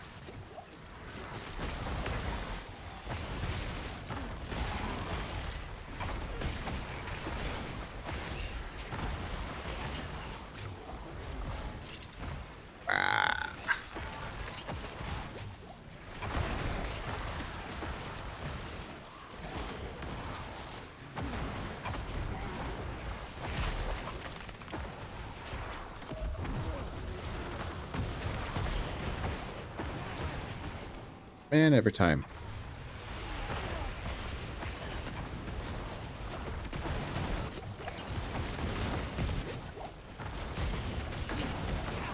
Boom.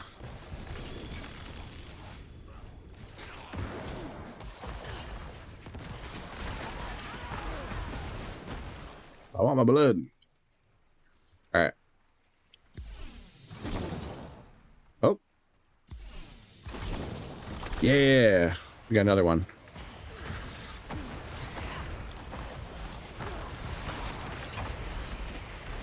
Best part about doing these is you grind for the cinders. You just walk it around and just opening up all of the chests afterwards.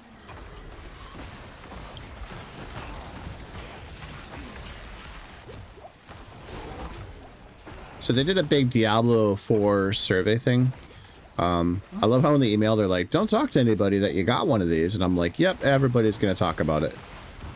And it was basically just them constantly asking you about, like, how's the game? What do you like about the game? Like, I was kind of surprised at how long the survey was, because it was pretty in-depth about, like, what they were wanting to know. Like, they wanted to know how you felt about the seasons, how you felt about the battle pass, how you felt about the game in general, how you felt about classes, what kind of games you played. You know, basically, like, a lot more in depth than I expected it to be honest. And, you know, that's not a bad thing per se. But it was kind of surprising. Well, I didn't get much out of that one.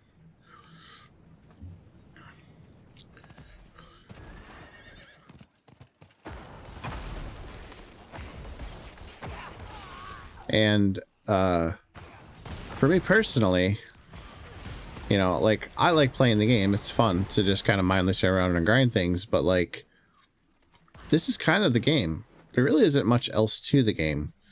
Like, the activities all look different, but at the end of the day, you're just doing the same thing in a different package. It's like Taco Bell, basically. You know, everything is basically just a version of a taco or burrito.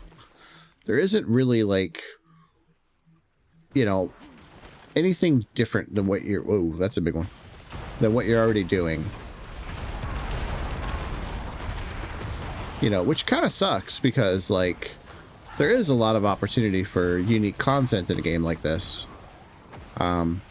It's just that for some reason Blizzard seems that the best way to do anything in this game is to just recycle the same content ideas over and over again. And, you know, like, witch powers is cool, but you have the vampire powers. And then next season you have the boss powers. And then the season after that you'll have, like, you know, the class powers. And, you know, oh, it's a Helltide, but it's like the witch hunts. It's just a different color of the same thing you're already doing, which is this. There isn't really anything unique or different, you know, to what you're doing. You know, you're just running around and slaughtering everything is basically what you're doing. You know, and that's not the worst thing, but it's also not the most interesting thing. And when they're constantly asking you to grind a battle pass or, you know, like, grinding reputation, you know, the events just kind of keep, you know, it's supposed to be what keeps the game interesting. And, you know, when you're basically just repeating the same things over and over again, it's hard to be excited about that.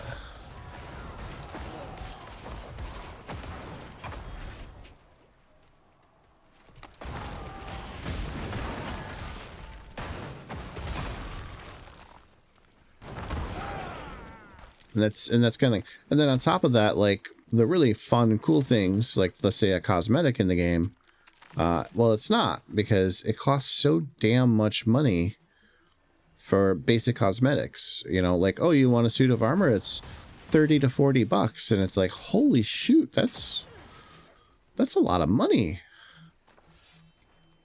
You know, like, it's hard to justify that kind of money. You know, that's as much as just to have your character look cool in a suit of armor, or to have a new horse mount or something. You know, like all of that stuff is as expensive as buying a whole game. You know, is it actually a whole game's worth of good? I couldn't tell you.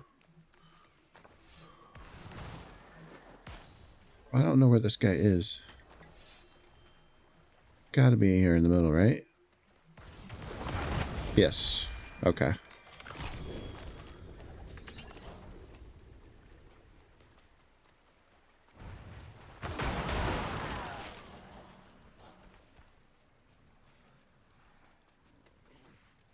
So, yeah, I mean, and, you know, in terms of, like, the MMO vibe of the game or anything like that, like, it's not really there.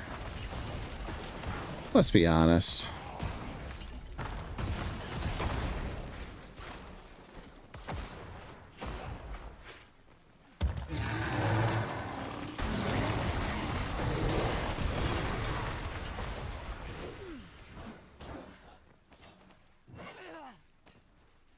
I don't know.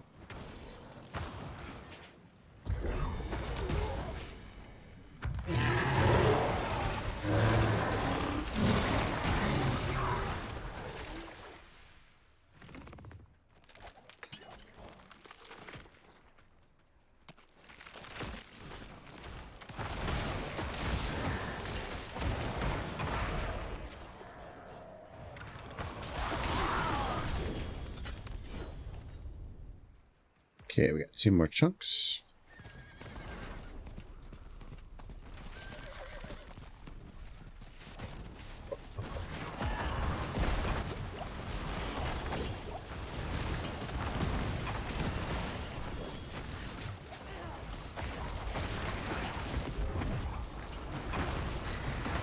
Oh, I don't think I've done this one yet. Or did I? Oh yeah, I did do this one.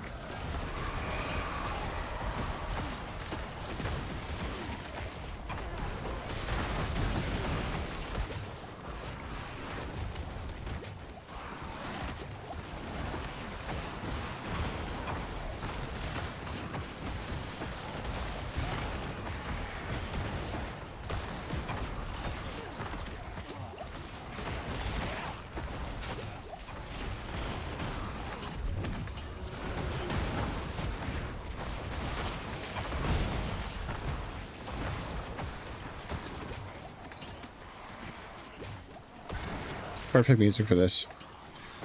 La la la la la la la la la la la la.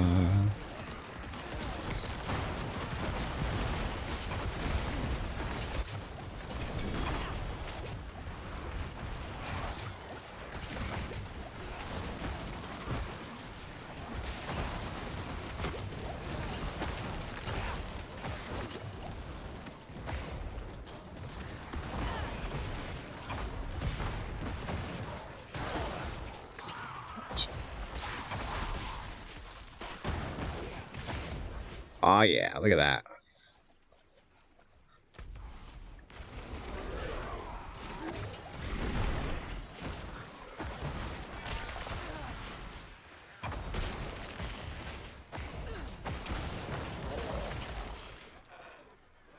Okay.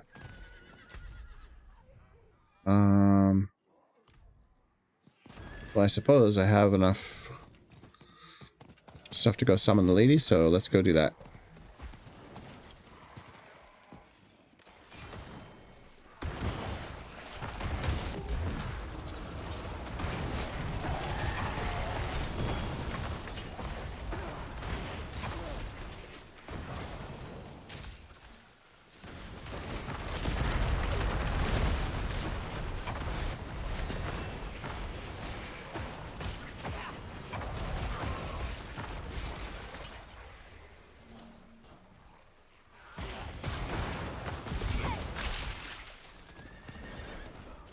So we're gonna go there around.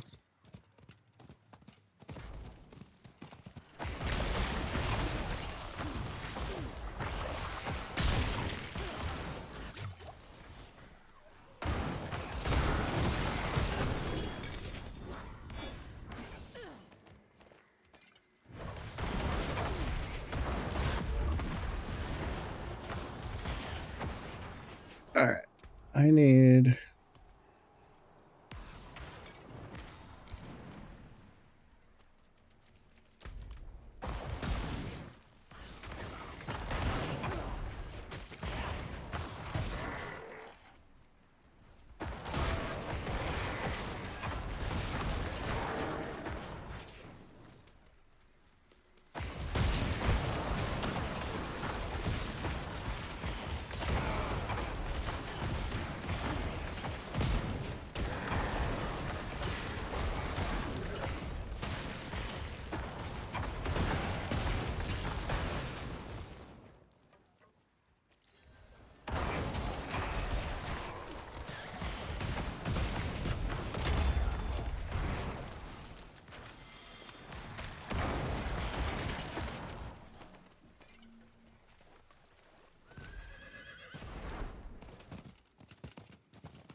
Really?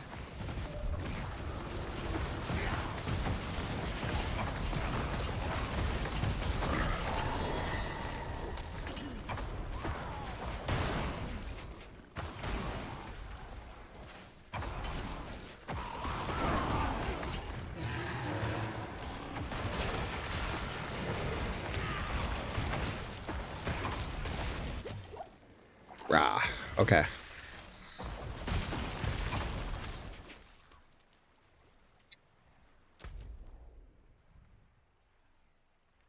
So I need to grab... I think I need to go up here.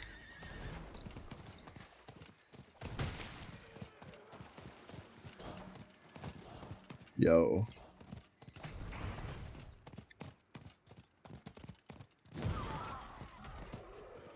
So... Oh.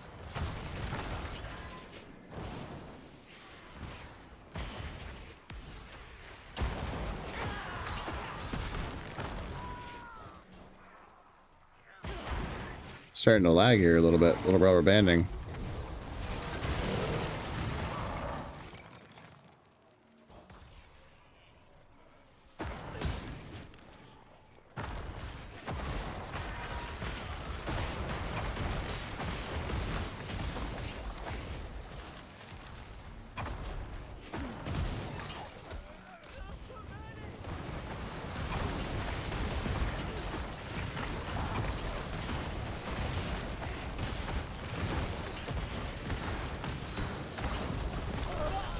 Whoa! What the hell happened there?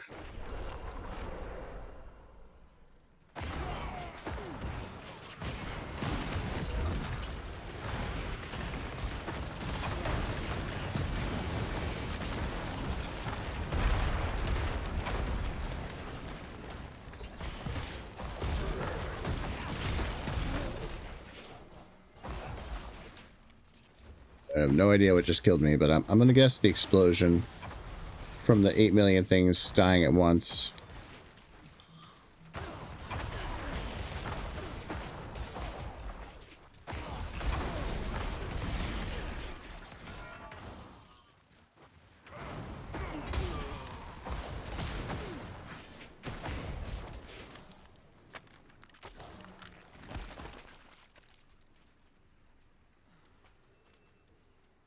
Okay.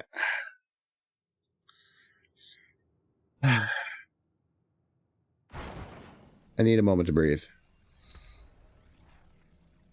All right, so...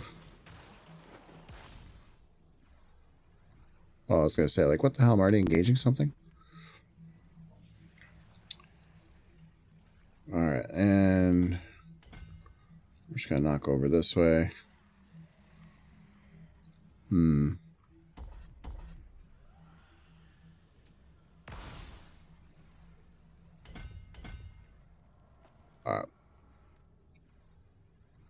We'll do that, I think, and...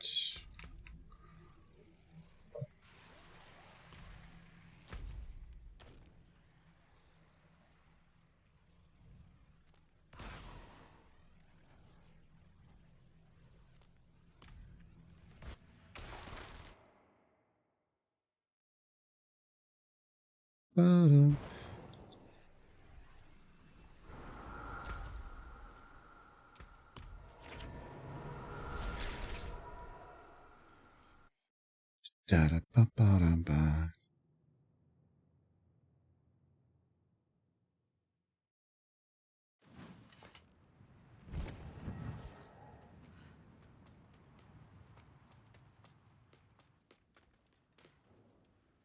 I wondered what happened to that shipment. Guess a reward is in order. Can't run an inn with nothing to feed lodgers.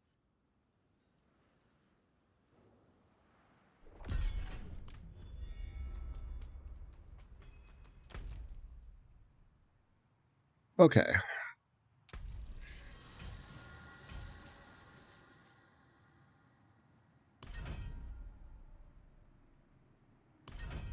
Yo.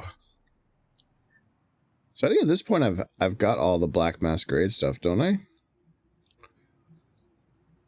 Yep. And I'm almost through here, so if I can get to that, I think I'd have a pretty happy night.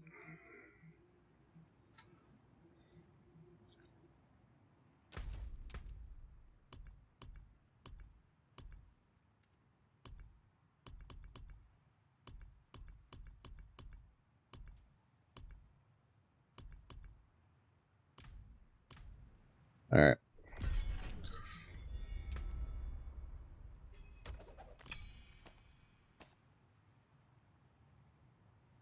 All right, I think this is a good opportunity to take a break for a minute.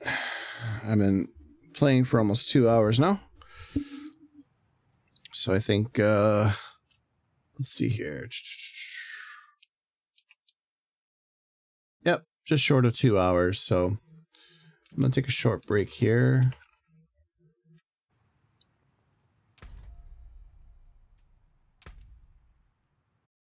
All right.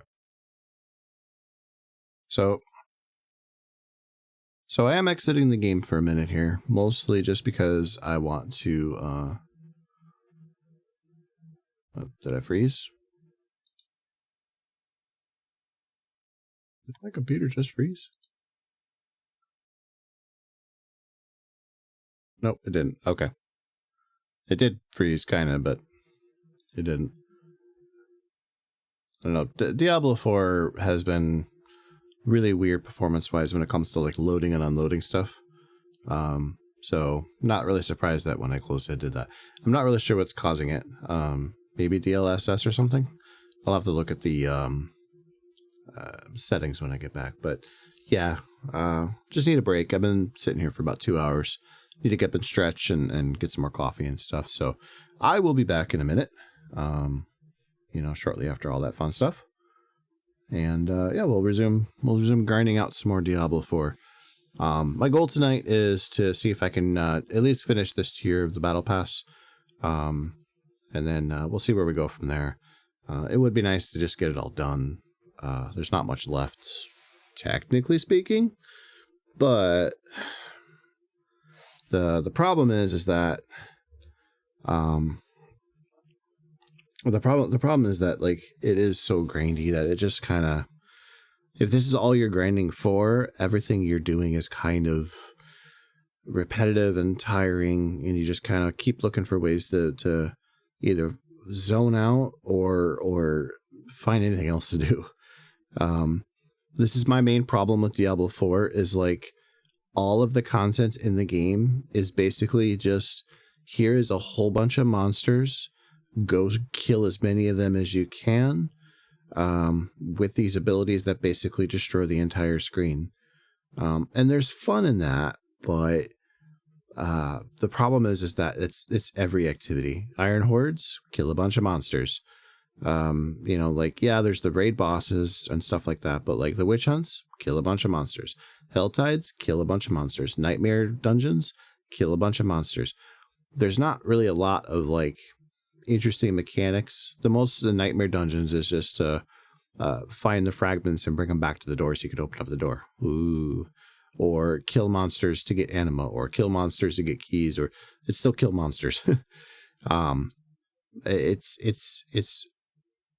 feel like at this point in time, like in gaming, that we should be evolving past this. That this game should be more engaging than just what's the best build to kill monsters as fast as possible. I feel like with Diablo as it currently stands, as a franchise, I feel like there's this like weird, and in World of Warcraft's kind of like this too, where like there's this really weird split between the lore and atmosphere of what the game is, and then the actual gameplay that you're partaking in. So like in Diablo, you get this like really cool dark kind of gothic vibe. There's the demons and the angels and this all really cool like story with like Diablo and Mephisto and stuff. And then you play the game and it's just, you are the god among men who is just slaughtering everything in your path, even demons fear you. You are basically Doomslayer in the Diablo universe. And it's such a strange, like juxtaposition. Like World of Warcraft's the same way. You are both a pitiful mortal, at the same time that you are basically just running into all of these monsters and just going, you're dead, you're dead, you're dead. And I don't know. I'm not sure how you balance the two concepts of like the story and the gameplay. But I do know that for like Diablo, It is just a lot of like, go do this thing, except it's repackaged, a repackaged version of a thing you've already been doing. And just there's not a lot of variety. So it's my big frustration with Diablo 4. I mean, everything else is kind of trivial, and I hate to say it like that, but like game balance, class design and stuff is relatively trivial to the fact that like what you're actually doing in the game with any of those things, it just it's kind of always the same thing. And there's an audience for that for sure, but like I do feel like it hurts the game more than it helps at this point. So anyway, I'm gonna take my break. I will be back in just a few minutes. Please hang on or not. It's up to you. Take care. Let's see here. Let's do it.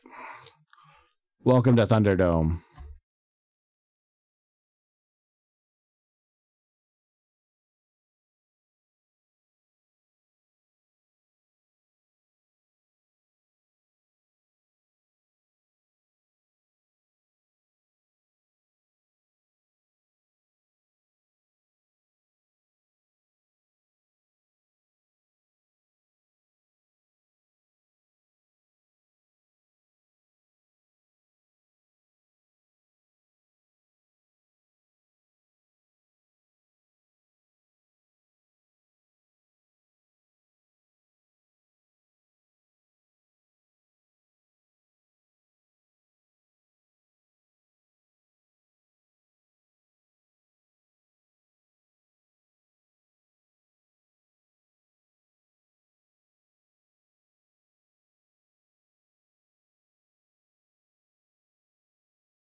All right, we are back.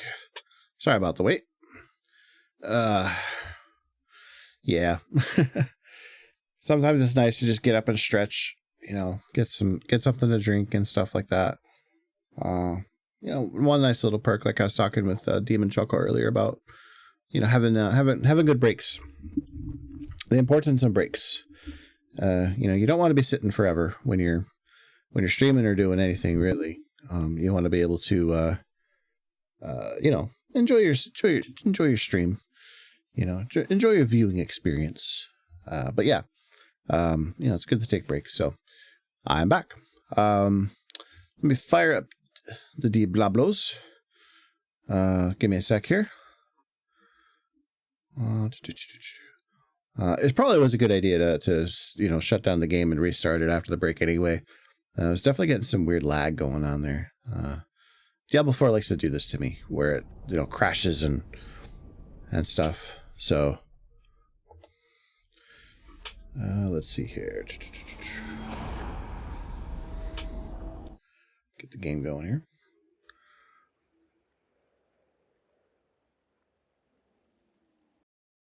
Ah, yeah.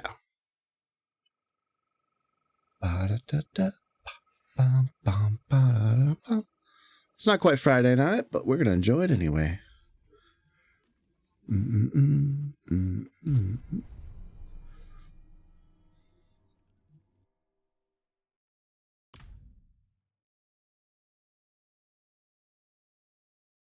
Oh, I forgot to have that up there. Could do that too.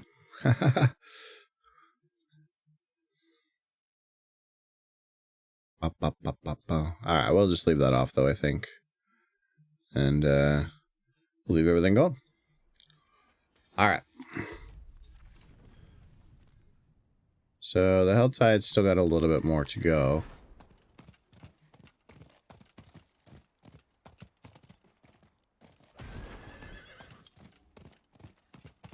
Friday night. Ooh, the world boss in 14 minutes.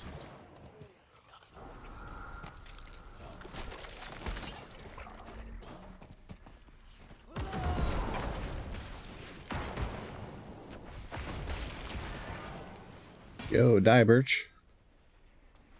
Ooh, collection of breastplates.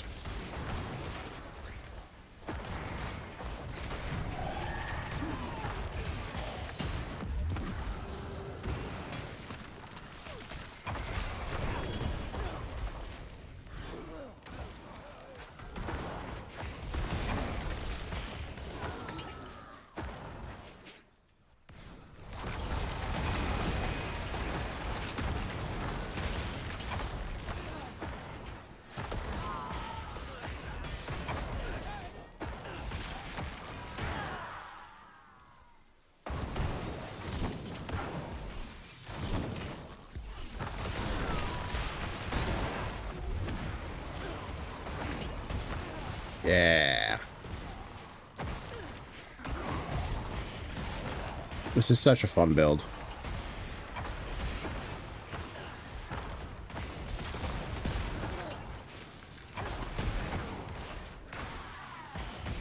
It's like Captain America, kind of.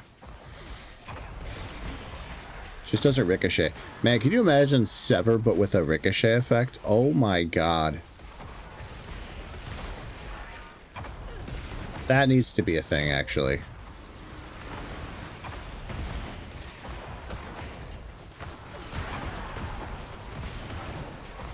Like, Sever that bounces around.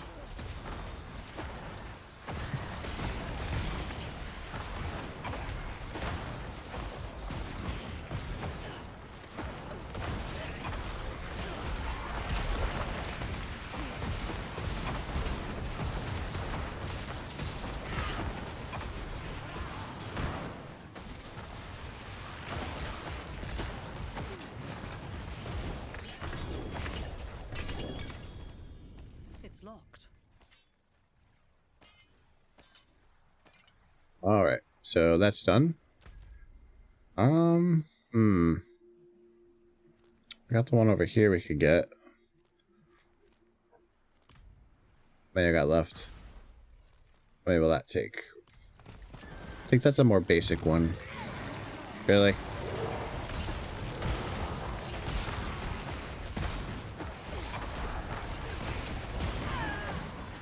That was annoying. Are we done?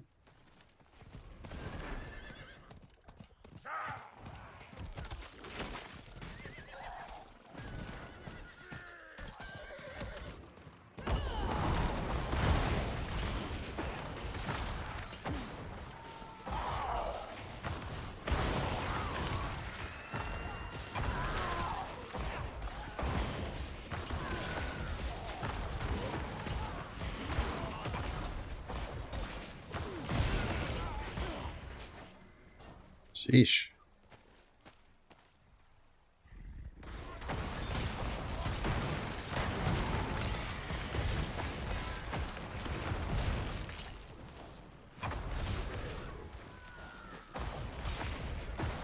Hmm.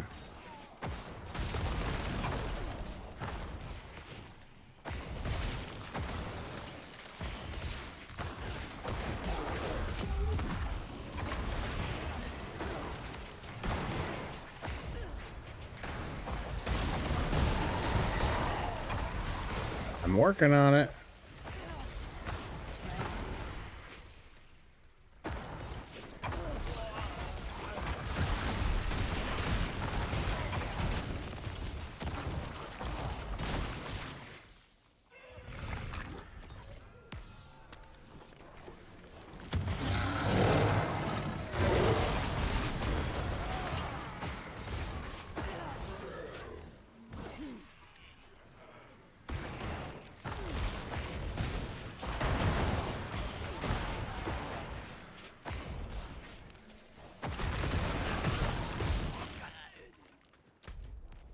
All right.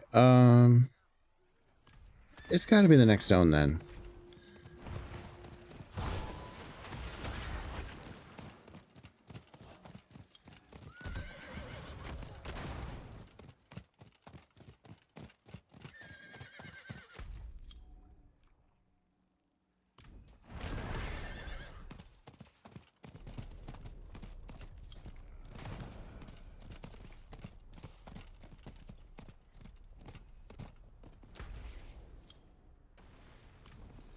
Anything?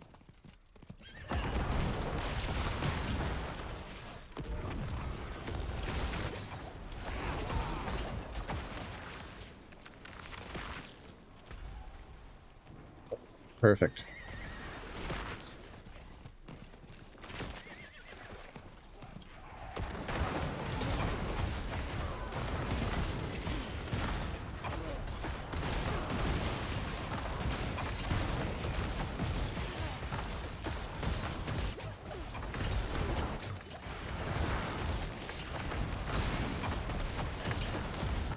Bro.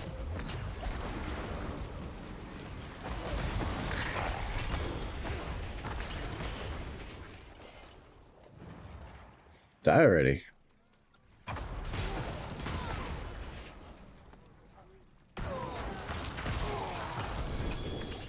Oh. We got 2 ancestral gloves. No! Why can't I pick you up? You monster.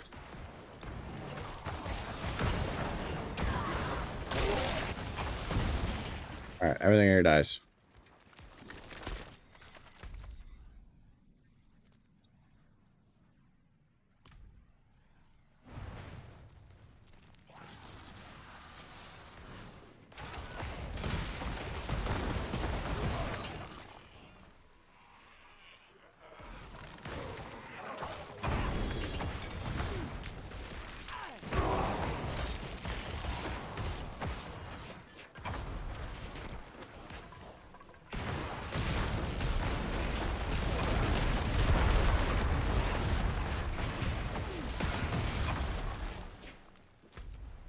Alright, I need...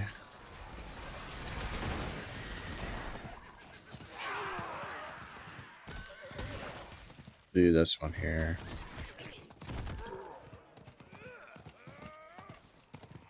Really?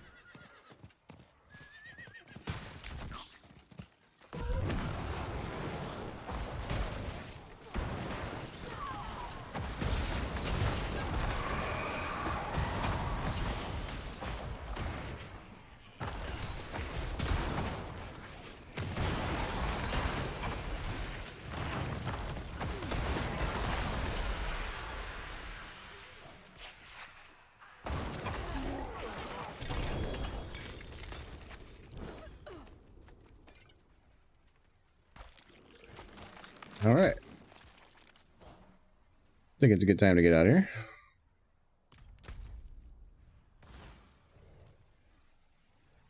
Go to Tree of Whispers.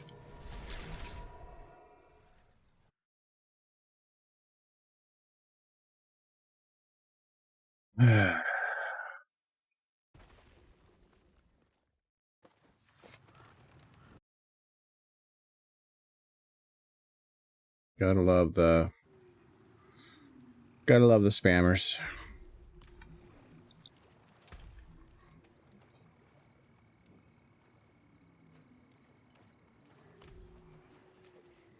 Honestly, I think we're just gonna dump all these. The forge is Right? always Is that a 1 or a 2? Nah, that's not really that amazing. We'll just junk all these.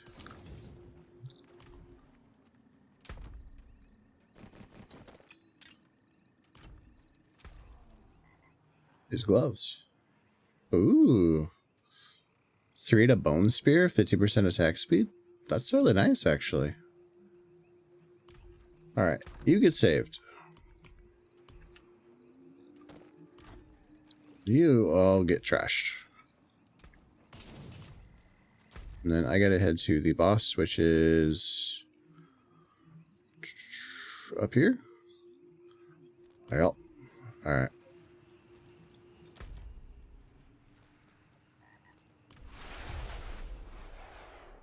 Scene.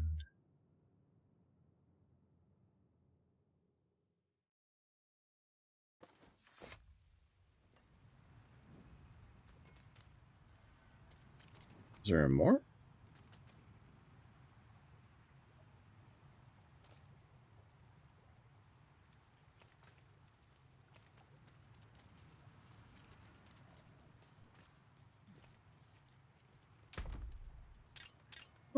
Guess there was a couple more I missed.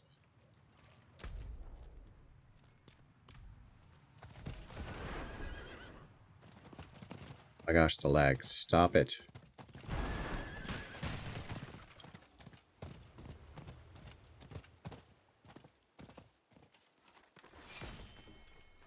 Okay, that is one of the most frustrating things about this game is the rubber banding and networking. Oh, we got Asheva, huh?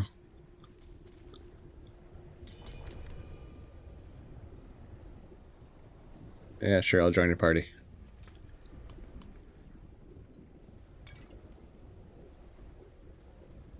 Hello.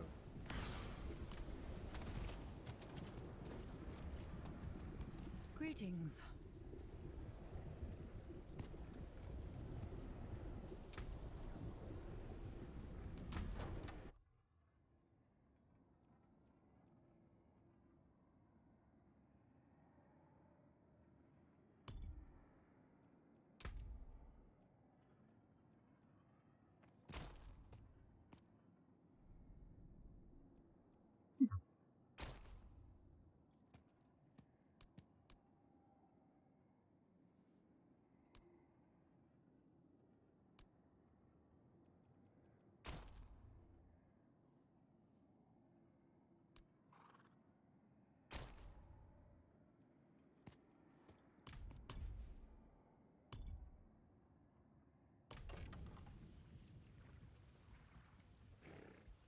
I think we'll do that.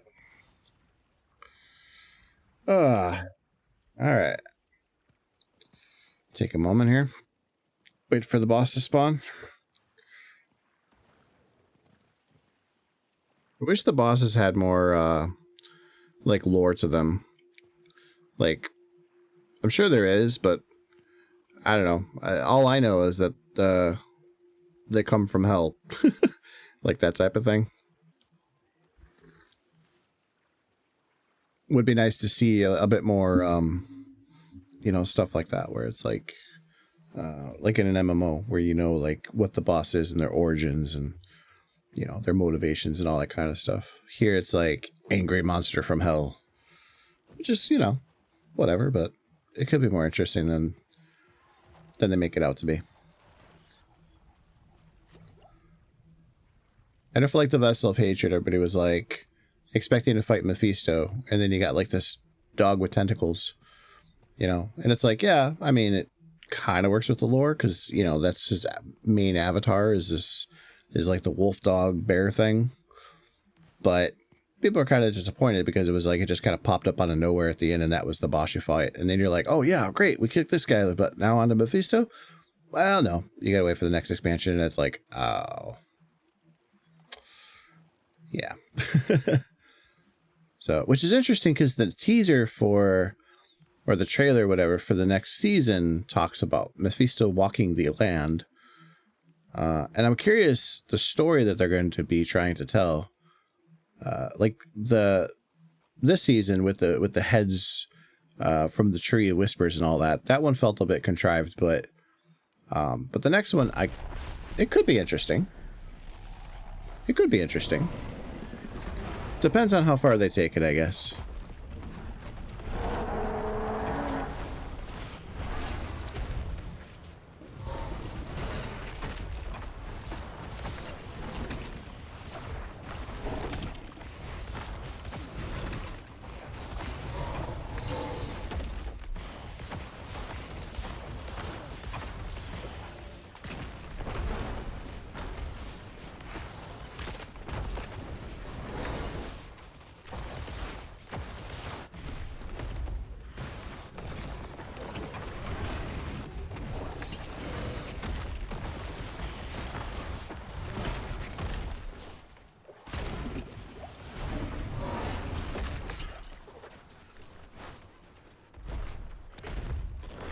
Revive that person.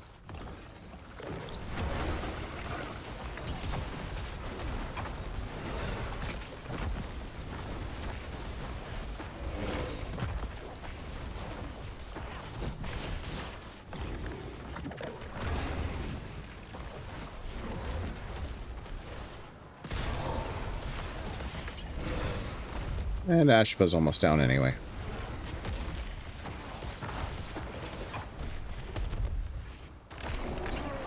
Bye, Ashva.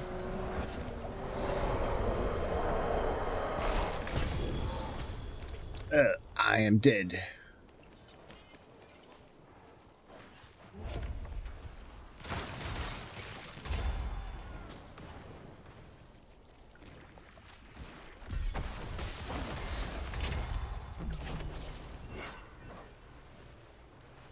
Wow, that was...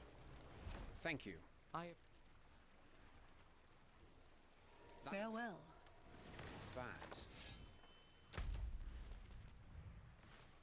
All right, let's go turn in Tree Whisper.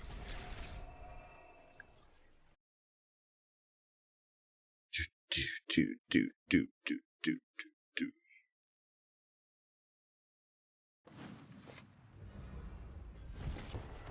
All right, come on.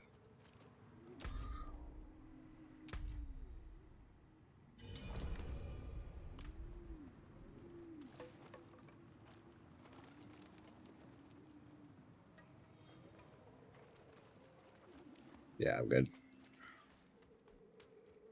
It is done. Dungeon keys.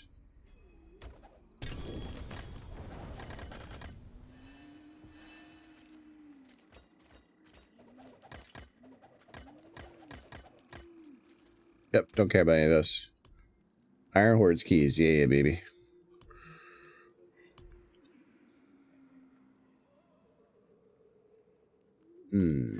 So I'm going for an armor build. This might be useful.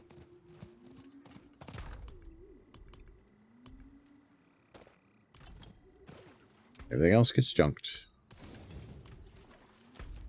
Alright, where is this Legion at?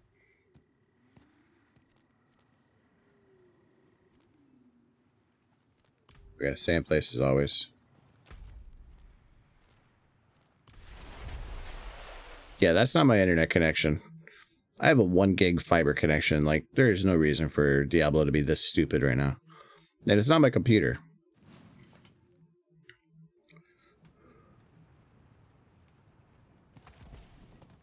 Although, that said, I do think I should be upgrading my, my hard drive here. But, like, look at that rubber banding. That is ridiculous.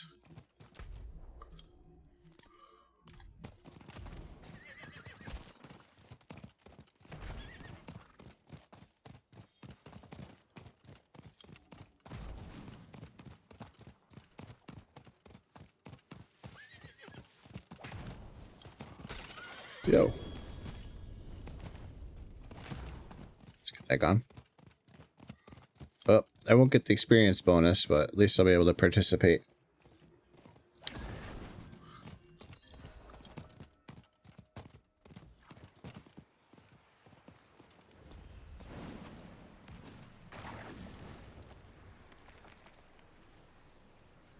Get something going.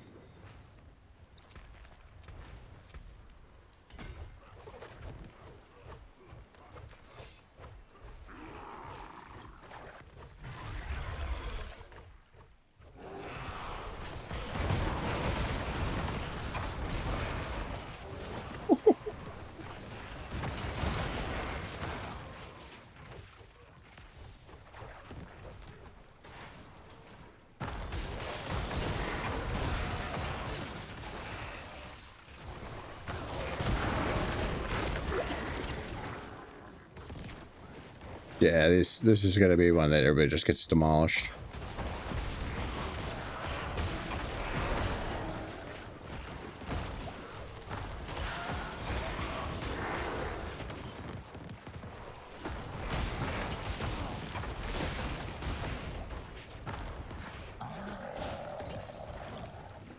Rawr.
It died so fast.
Jesus.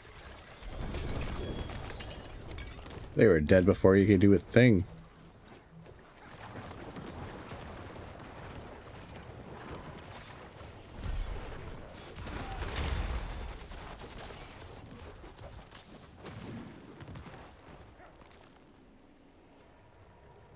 Well done. Okay. Let's see. Ooh, I got the axe. Alright, I can't complain about that.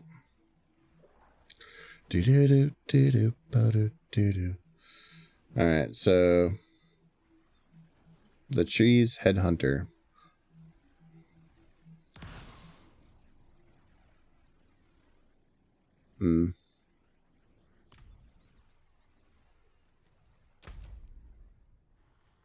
Alright, let's get out of this area.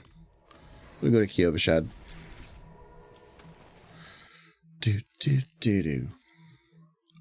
This guy will make a return. He was in the trailer.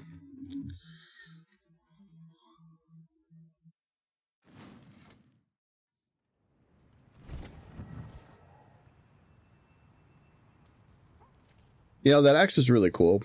And one of the things that frustrates me about Diablo 4 is that you can't transmog, like you can't transmog one weapon type over another weapon type. So right now I have a scythe, but I can't like transmog a sword over it because apparently somehow that breaks it. It's kind of annoying. Let's see here. None of this stuff is interesting, so we'll trash it.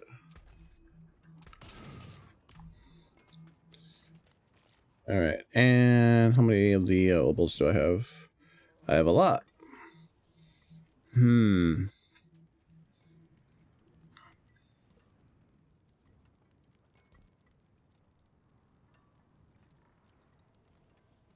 Not really sure what to spend on here. Chest item, I think. We'll just burn it all. No, it's all crap. Anything breaks, the forge is hot. Take a chance, Wanderer. Yes, Wanderer. It seems you're a fair bit of magic. Oh, bad luck.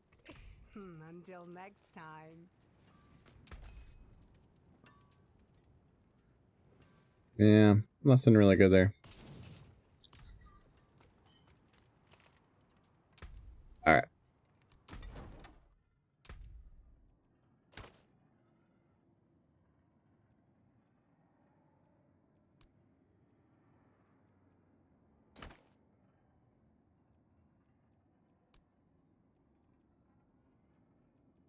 Let's see. Masquerade gloves.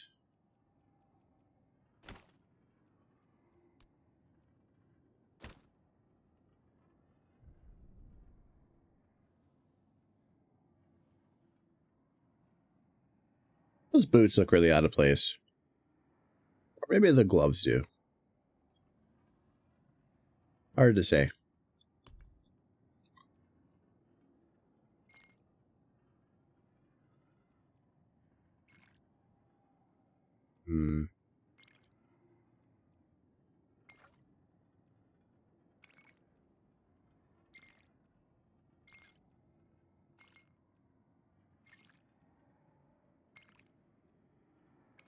Not really sure what's a good color choice here. Well, that's kind of nice looking.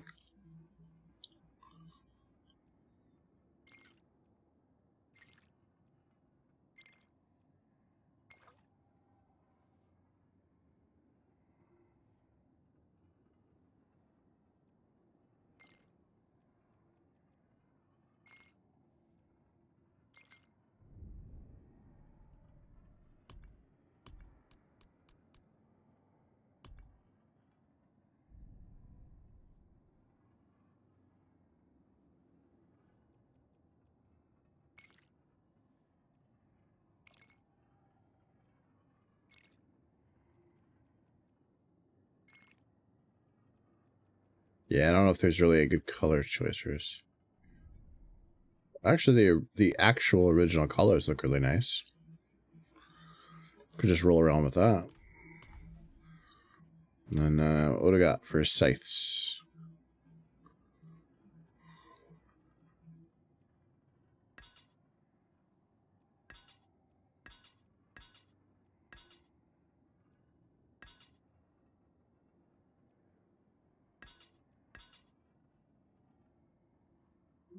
Kind of works. Wish you could apply dyes to weapons too.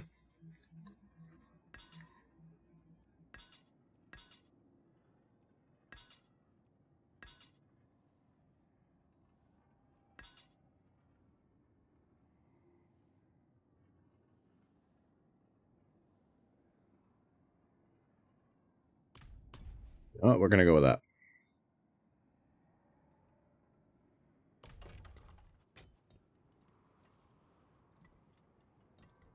Yeah, it kind of works. All right. Where are we at on what we're doing here?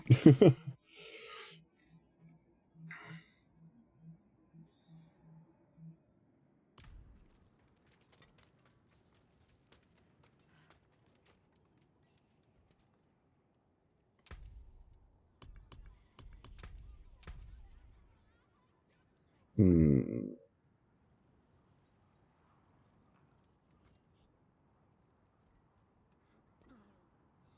need to upgrade the glyphs, I think. Yeah. So why don't we do that? Do a couple of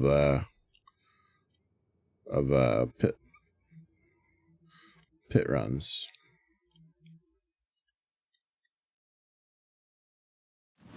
Ba, ba, da, ba, ba.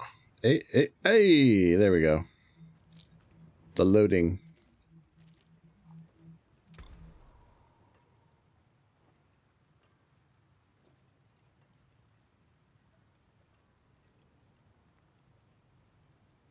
Yes, I have done tier 55 with this build.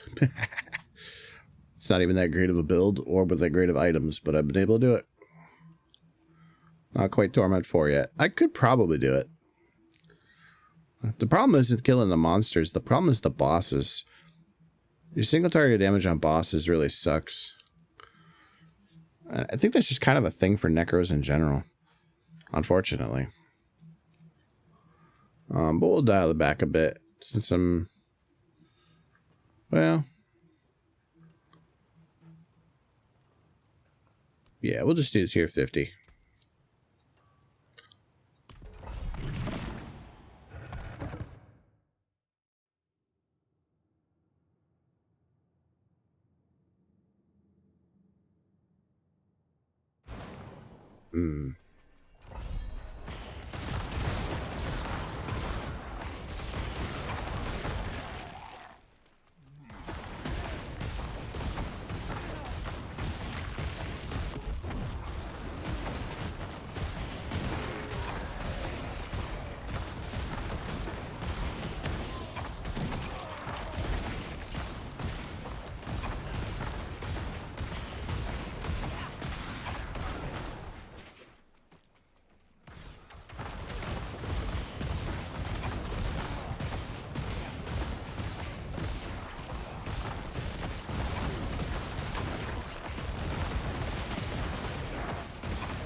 There we go.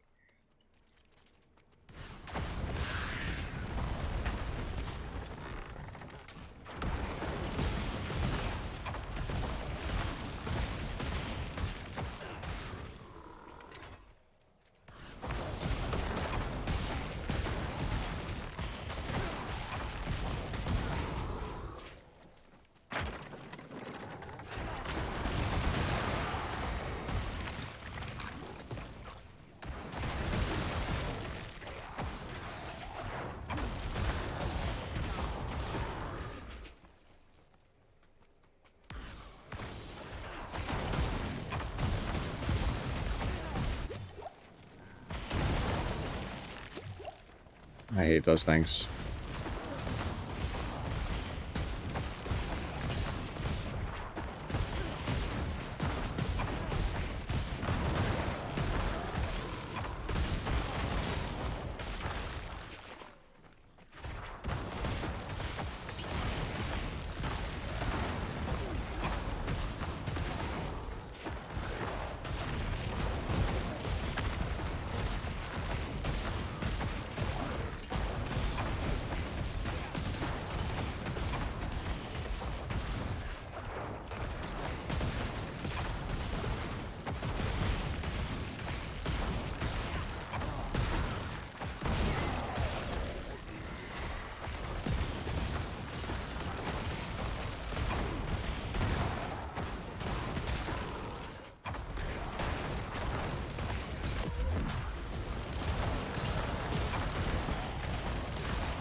Ah! I walked right into that.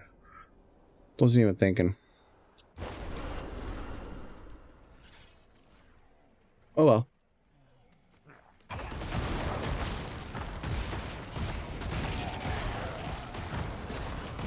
The problem with this build is you kind of zone out a little bit while you're using it.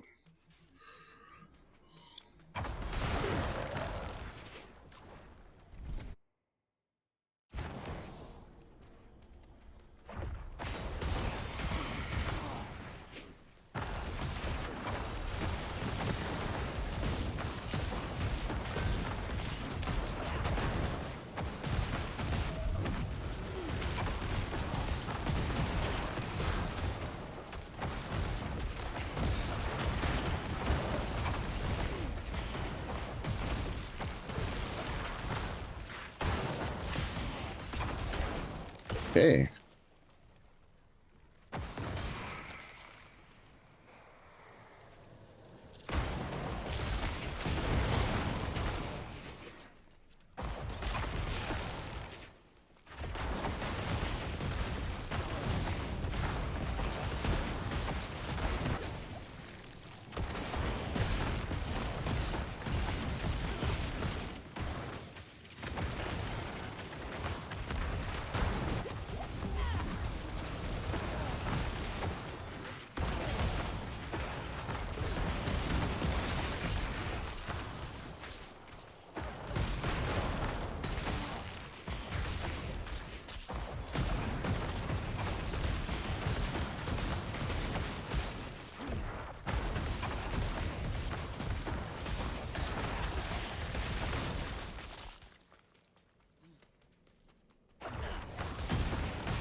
That was close.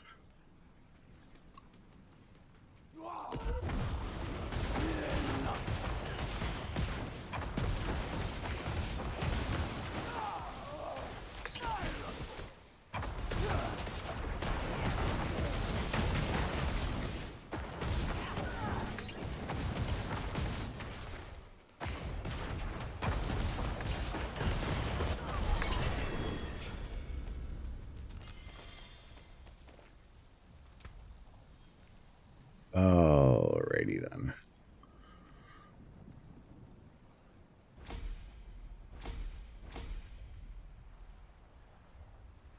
Alright, so then we got bumped up.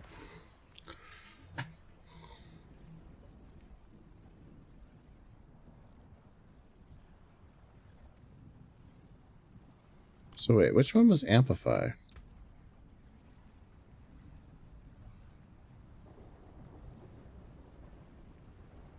It's Gravekeeper. This must be Amplify. Yeah.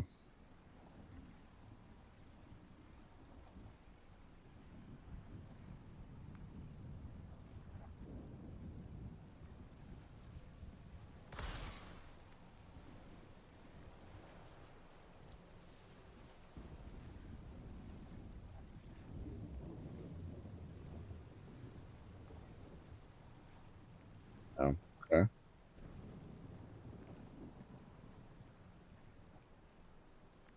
So that's the next one that needs to be upgraded, right? Sacrificial. Sacrificial was... Is that the first one? Yeah. So this one needs to be upgraded next.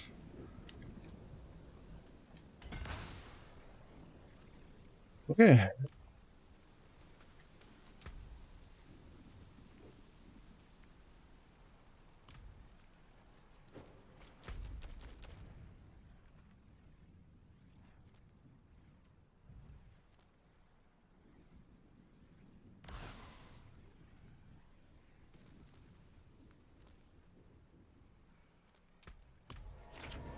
Kind of all the same, huh?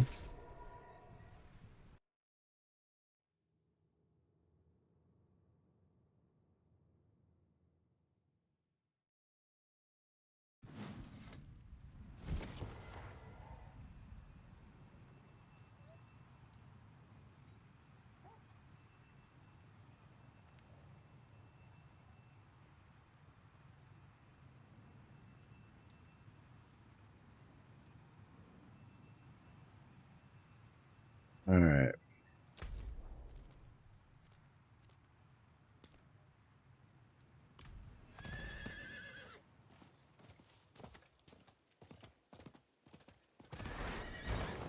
do, do, do, do, do.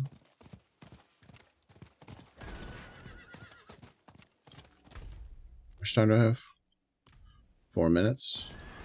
We'll just, yeah, we can do this in 4 minutes easily.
And that's kind of about it.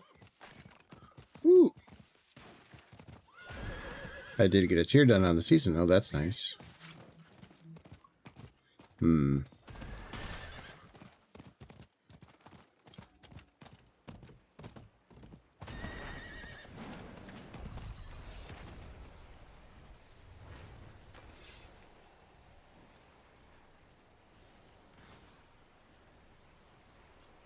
Greetings. Hello.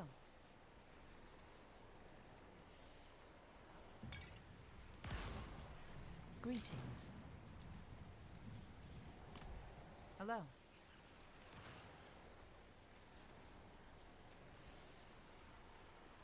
All right. Well done. So we got a minute and a half before the fight begins. How do we kill time right now?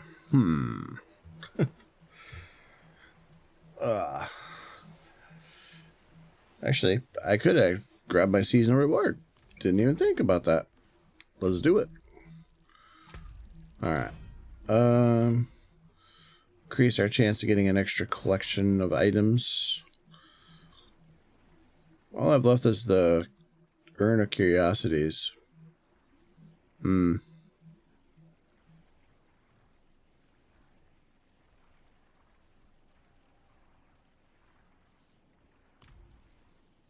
But it does take care of that, so boom.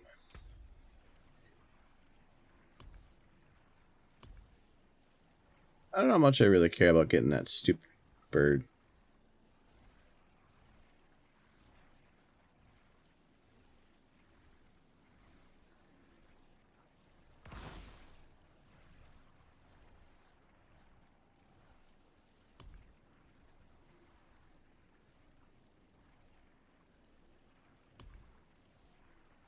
Yeah, I don't.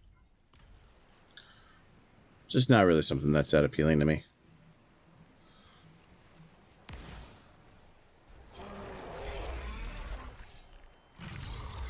You invite the wrath of not one, but thousands.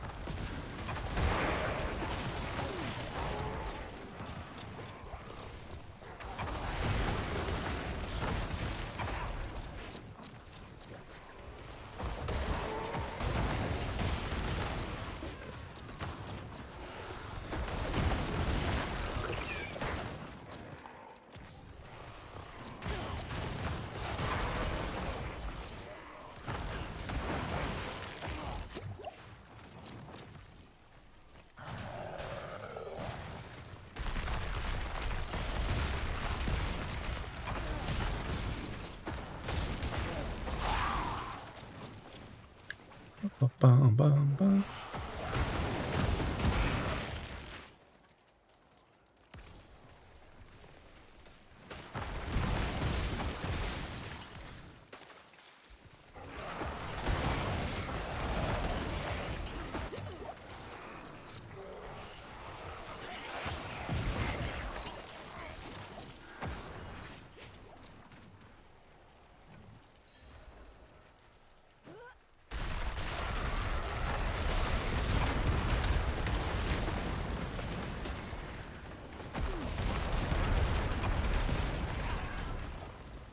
He just explodes.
Not the most exciting battle. Not the most rewarding one either.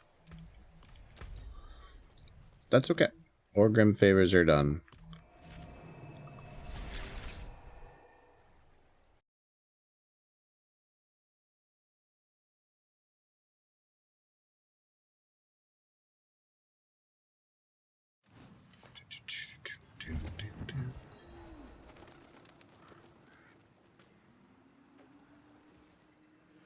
Come on. Stop with the lag. Stop with the lag. It is done.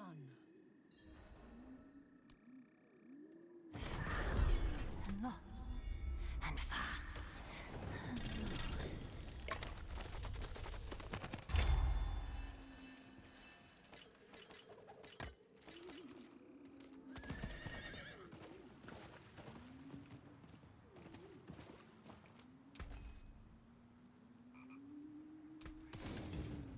Come back if you need the forge.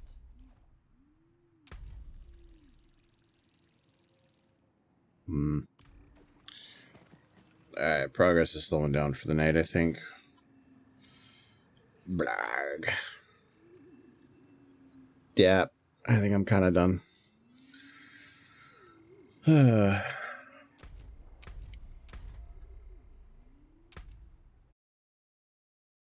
give that a second to do its thing. Alright.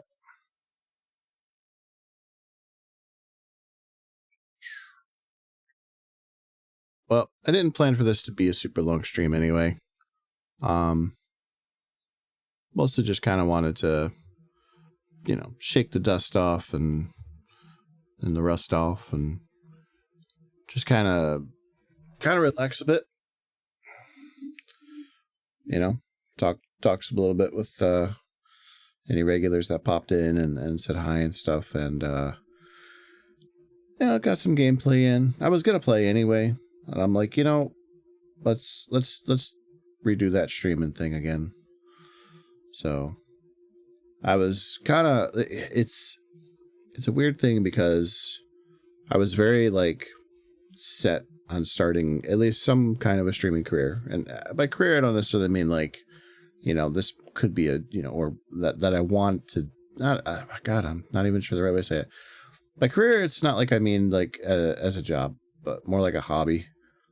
I mean, if it turns into a job, great. I mean, who doesn't love playing video games for a living? But it's never just playing video games, of course. But the getting paid to work at home sounds kind of nice.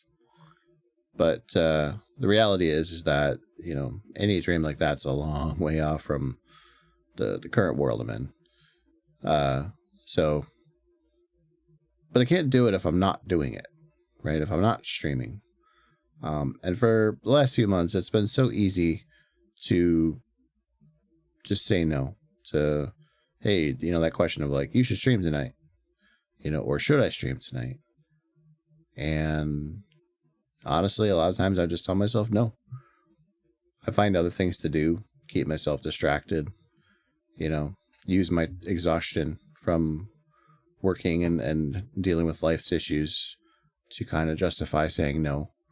And for some times that was good. You know, when my cat died, I really didn't have any interest in talking to anybody about it. And it was on my mind a lot, so I wouldn't have been able to get away with it. You know, but I feel like I'm at that point again where I'm willing to give this another shot. The nice thing about things like this is they don't go away. You just come back to them. So, you know, I gotta get better at this. I gotta be more consistent again and, you know, just be better. It's hard. You know, especially with all the things going on in the world right now, it's frustrating. You know, it feels like your opportunities are both, and you know, limitless and very restricted at the same time. Especially for somebody like me who's on the lower end of the money spectrum. You know, we all have those dreams of like buying our parents' homes, you know, so they don't have to worry about it anymore, and taking care of medical bills and you know, all that kind of stuff, getting cool cars or indulging in hobbies with extra cash. You know, but dreams are dreams for a reason, I guess. It's hard to say. Anyway, all right. I'm not saying this on a downer note or nothing. I'm just tired. You know, it's almost 5 a.m. here for me. So, you know, I'm getting to that point with my time of the day where it's bedtime soon-ish. I don't know if I'm going to be playing Diablo tomorrow. We'll see. But I am definitely going to be playing something. I will be back tomorrow. Late night, as always. That is the one thing that is never going to change about the stream. I will always be a late night streamer. As for everything else, who knows? It's all up in the air. Like I said, I had bigger plans for streaming that just never really panned out because of all the stuff. But at some point, there will be a Stream Crush 2.0. You know, a new avatar model, VTuber model guy. You know, there's a couple of like pre-made ones I already looked at and was kind of debating on, but ultimately never really matched up to what I think a creative person would do with a commission. So when I can afford to do that, that's the route I'll go. I'll just pay somebody to, you know, do a really good job. You know, with character design and then eventually a model and rigged and everything. Until then, VTuber Kit by Cupin has been a great program. You know, you don't have to pay anything, and basically you can make any avatar you really feel like, as long as it's within the art design that he's got set up. But you can be pretty creative. There's a lot of things you can do with it. So, you know, that's kind of the route for now. Plus, it's a pretty unique look, if I say so myself. You know, not that Demon Guy is the most original, but, you know, what do you do? But yeah, everything for the stream has been cobbled together with other people's assets. It would be nice to eventually have something I can call my own. So future goals, right? Future goals. But yeah, for now, we'll just end it as is, and I will see you guys tomorrow. So take care and bye-bye. Ah, that's loud. What the hell? Why is that so loud? Let's turn that down a little bit. Holy cow. That was a bit crazy, wasn't it? Does not need to be so loud. It's loud. It's not even in my ear loud. Okay, I think that's a little more sane. What the heck? Anyway, sorry about that, everybody. Scuff Streamer. Take care and have a great night. Bye-bye.